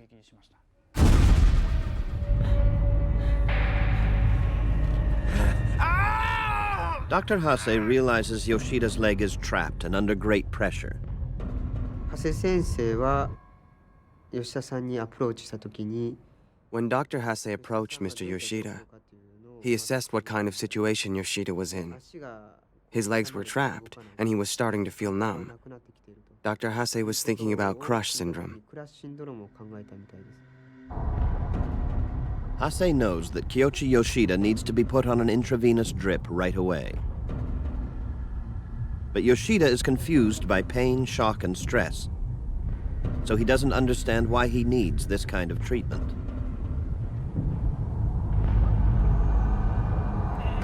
The doctor explains that intravenous fluids will help prevent crush syndrome and possibly save Yoshida's life. He first told me something like, "I am cutting your clothes." Even though my clothes at the time were all crumpled up and torn, he excused himself first before using the scissors. And I was so touched by how polite he was.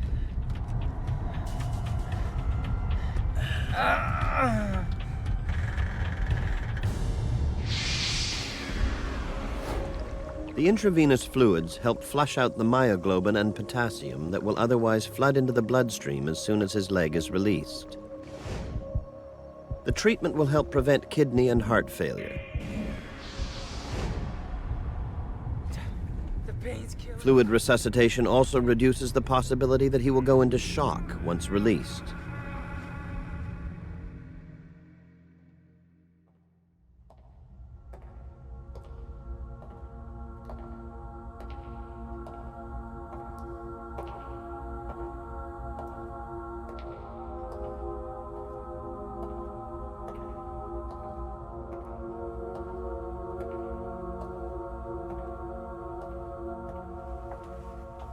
Momoko Suzuki has called all the local hospitals.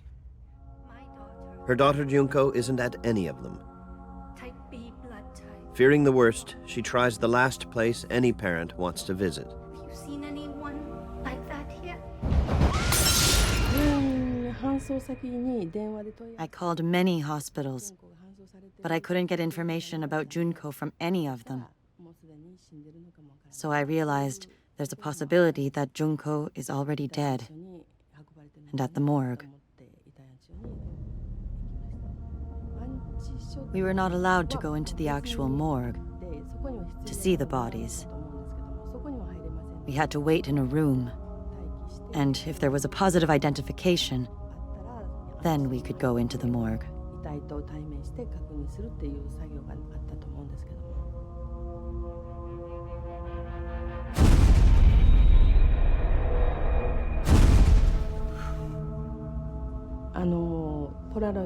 There were Polaroid photos of the dead people that I had to go through to check if Junko was among them.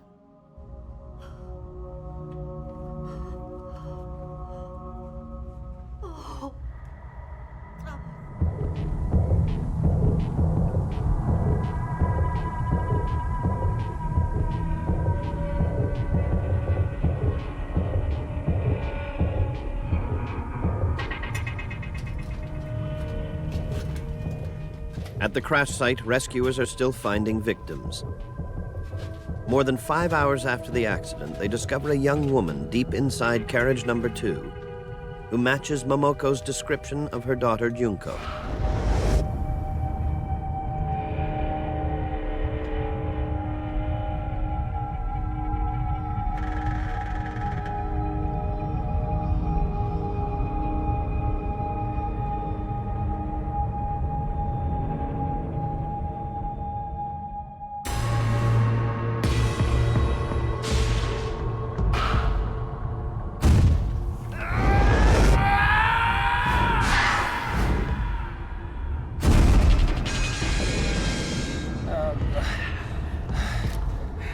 Some water.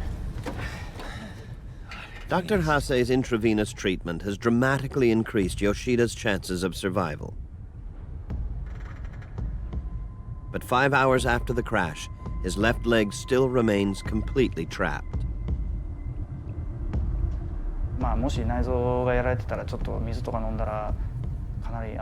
And I was thinking, if the inside of my body was damaged, drinking water could cause problems. But I couldn't stand it, so I took some water. And also, it was unbelievably humid, so I asked them to pour the water from their bottles over my head.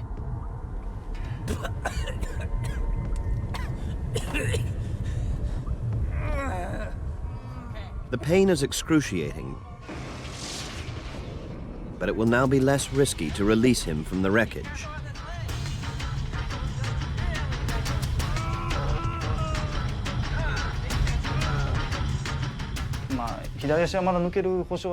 Although there was no guarantee that my left leg could be pulled out of the rubble, I felt relieved somehow.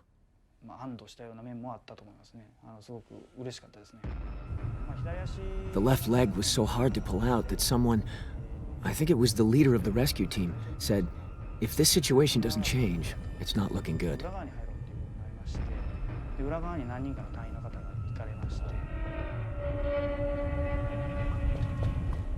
The rescuers are having a hard time figuring out which foot is Yoshida's.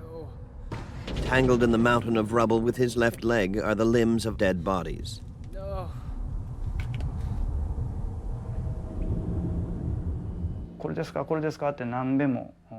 They asked me many times, "Is this it? Is this it?" while they were tapping shoes. But I couldn't feel anything. I actually thought that my shoe was being tapped, but that my foot might be partially dead. I was worried.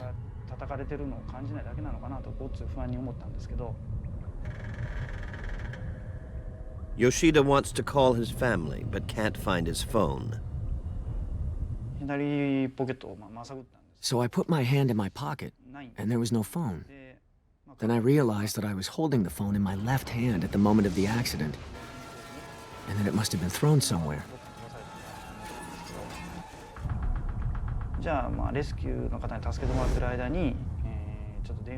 I thought about asking the rescuers to lend me their phone, but it didn't seem that my left leg was going to be released.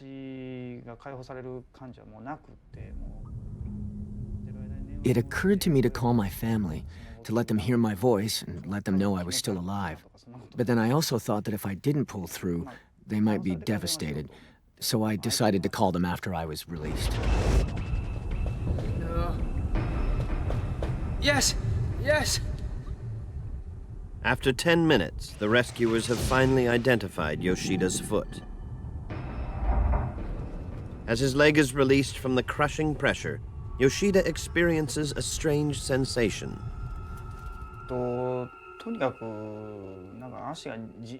I felt a strong pounding in my leg. The condition was such that I didn't even know if the information from the tip of my foot would be going from here or come back to here. I couldn't actually feel whether my leg had been released or not. I'm gonna roll him over gently. Blood rushes into his left leg, which increases the risk that Yoshida will go into shock.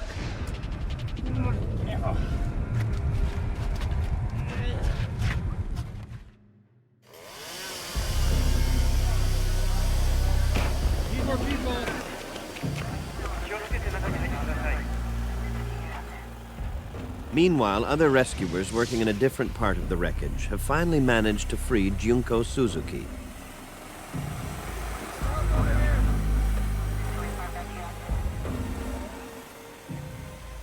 They ease her out of the rubble of carriage number 2 and bring her motionless body to Dr. Akitomi.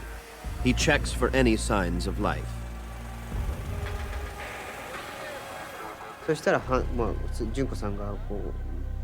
Miss Junko arrived in front of me. I was surprised because she was covered in oil and I couldn't tell whether she was breathing or whether her heart was beating.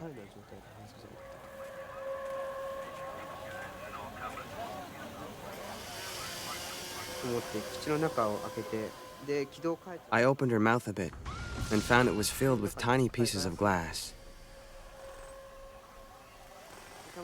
I did not have any equipment with me. I just had 2 ballpoint pens. I put one of them between her tightly closed teeth and forced her mouth open.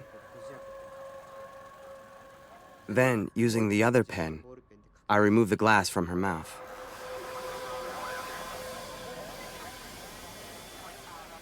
Dr. Akitomi tries to get any kind of response from Junko. His efforts fail. He realizes she's in a coma.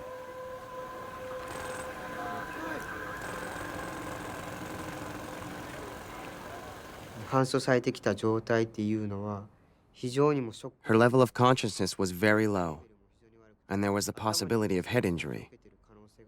Also, her blood pressure was very weak.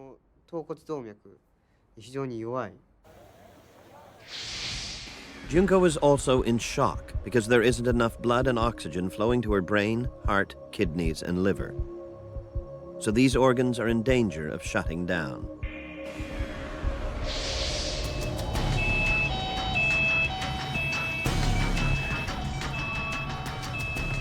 Dr. Hase and Dr. Akatomi ride in the ambulance with Junko, fighting to keep her alive. This could be touch and go. Damn. She's barely hanging in. She stopped breathing. Her consciousness level dropped dramatically. It was a bad situation. Dr. Hase quickly gave her mouth-to-mouth resuscitation, and I went to get a breathing aid.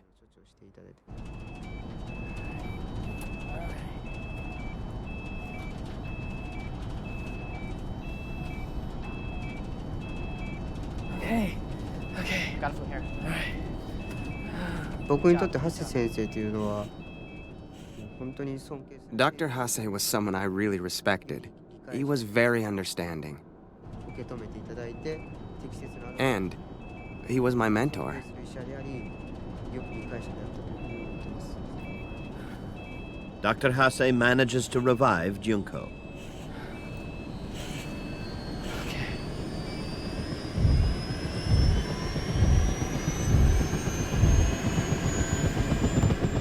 Her condition is so critical that her only hope is an airlift to hospital. Dr. Akatomi and Dr. Hase decide they must take the journey with her.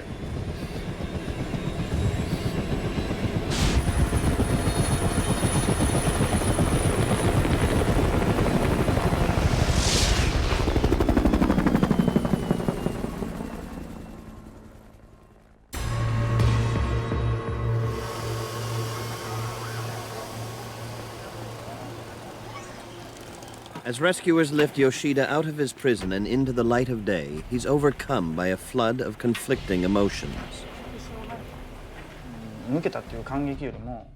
I was moved, not just because my legs were released, but also because the rescue people were working so hard. It took 5 hours and I was finally taken outside. I was so grateful to my rescuers that I ended up having tears in my eyes.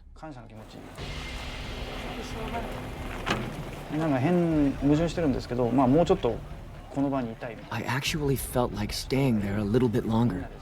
That's how much we bonded in that small space. It was a real, special atmosphere. Thank you so much.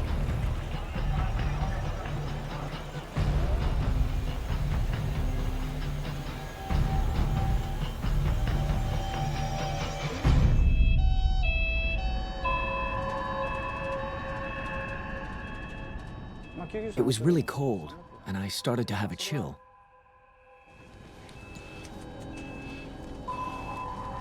Yoshida is suffering from shock. There is also still a chance of crush syndrome. Even though he was treated on site, doctors will have to watch closely for signs of kidney problems in the next few days.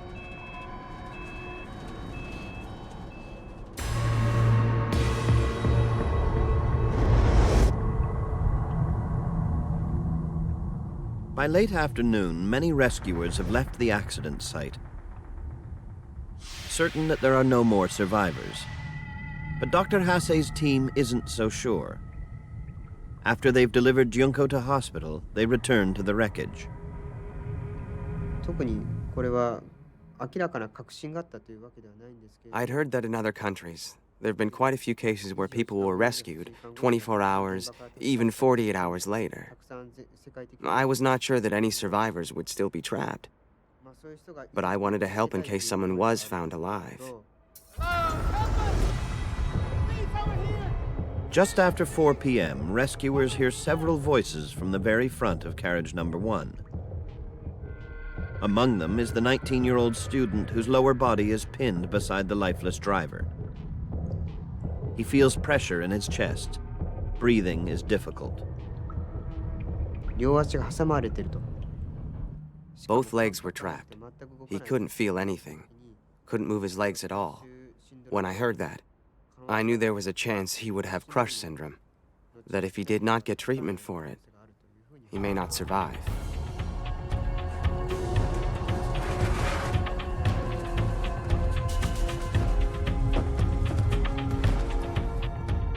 The team's intern, Dr. Hiroaki Nagata, works his way toward the driver's demolished cabin.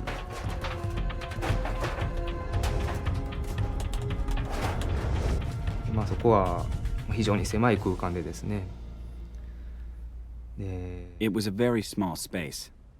The train was crushed in like that, and there were a lot of dead people, dead bodies. It's not a nice way of saying it, but they looked like bats hanging down.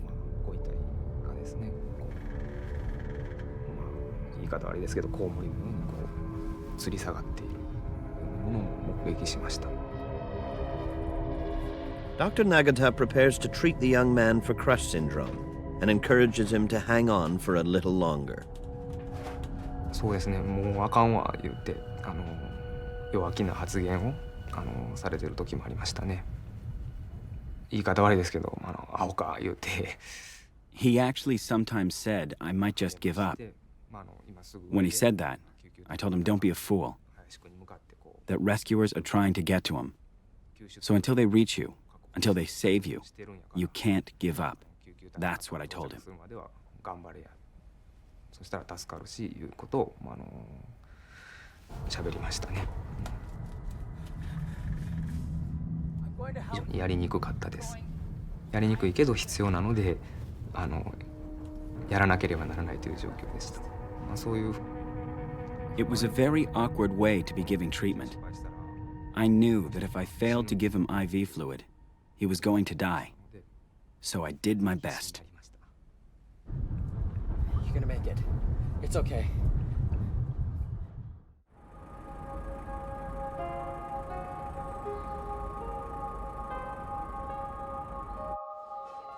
Junko's mother has found out that there's a badly injured survivor in Osaka General Hospital who could be Junko. Are there braces?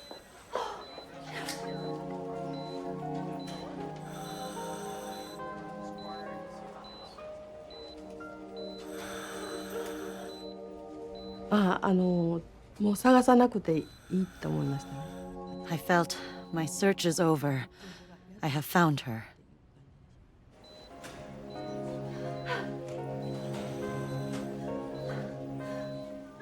Junko is still breathing, but only just. Her doctor estimates that her chance of survival is a mere 1%.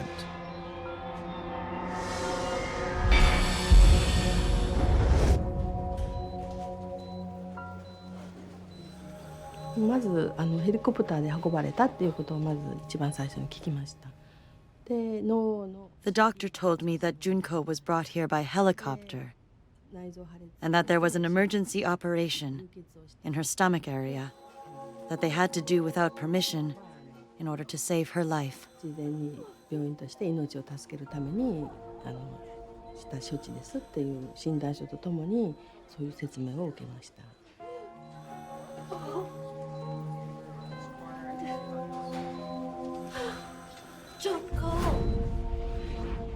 Junko has suffered a severe blow to the head. Her brain tissue swelled, creating great pressure inside her skull. This pressure compromises blood flow and oxygen that nourishes the brain. After hours in this condition, it's very likely any damage could be permanent. 一応手術して処置は一応全部するだけのことは処置はしましたから、あとはThey'd done all they could. The doctor told me that we'd have to see what happened over the next 3 days, that there could be brain damage. 脳を打ってるので。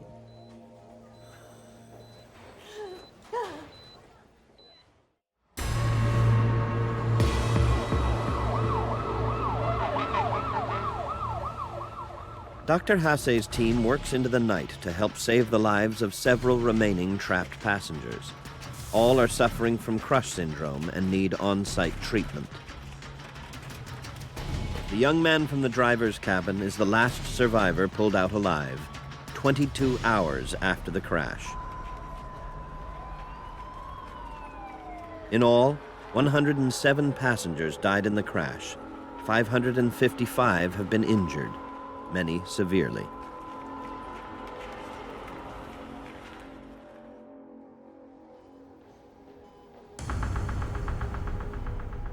Kiyoshi Yoshida's injuries are so serious that he stays in the hospital for more than 2 months. He is deeply moved by the team that volunteered and traveled 70 kilometers to save his life. If I didn't get treatment, I might have died or ended up on a kidney machine. If I'd been rescued before Dr. Hase treated me, it's likely I would have ended up with crush syndrome. It took 5 hours to rescue me. But that means I was treated by Dr. Hase.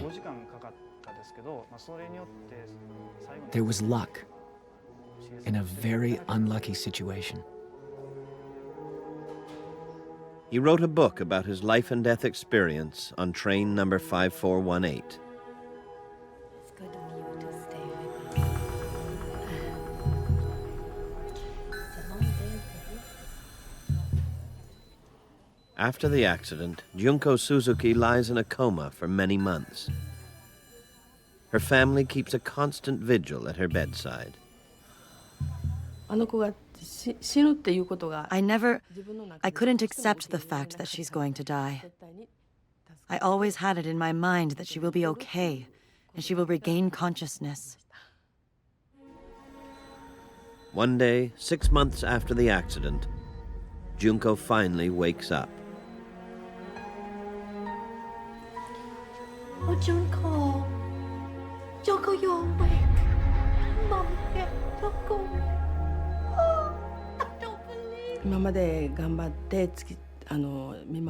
I was taking care of Junko all the time. I was so happy that I was her mother when she called my name.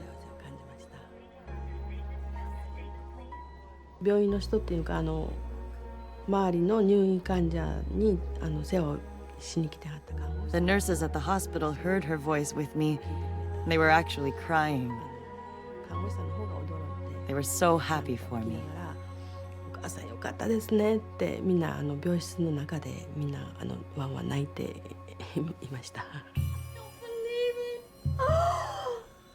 Junko. Junko did suffer some brain damage, but after intensive rehabilitation, she is back home with her family.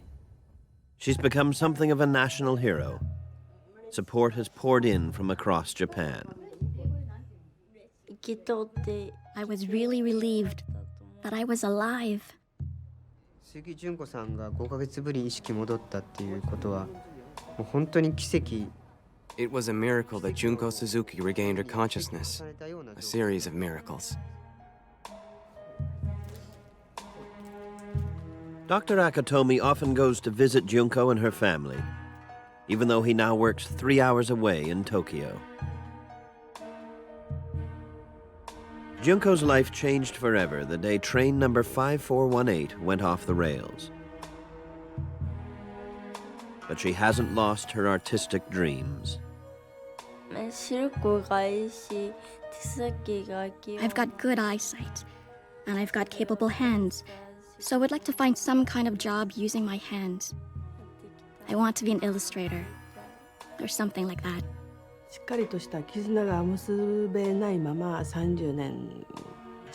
She was my daughter. But for 30 years, we'd never really been that close. I've been given the chance to raise my daughter again. We can actually start again. I feel that.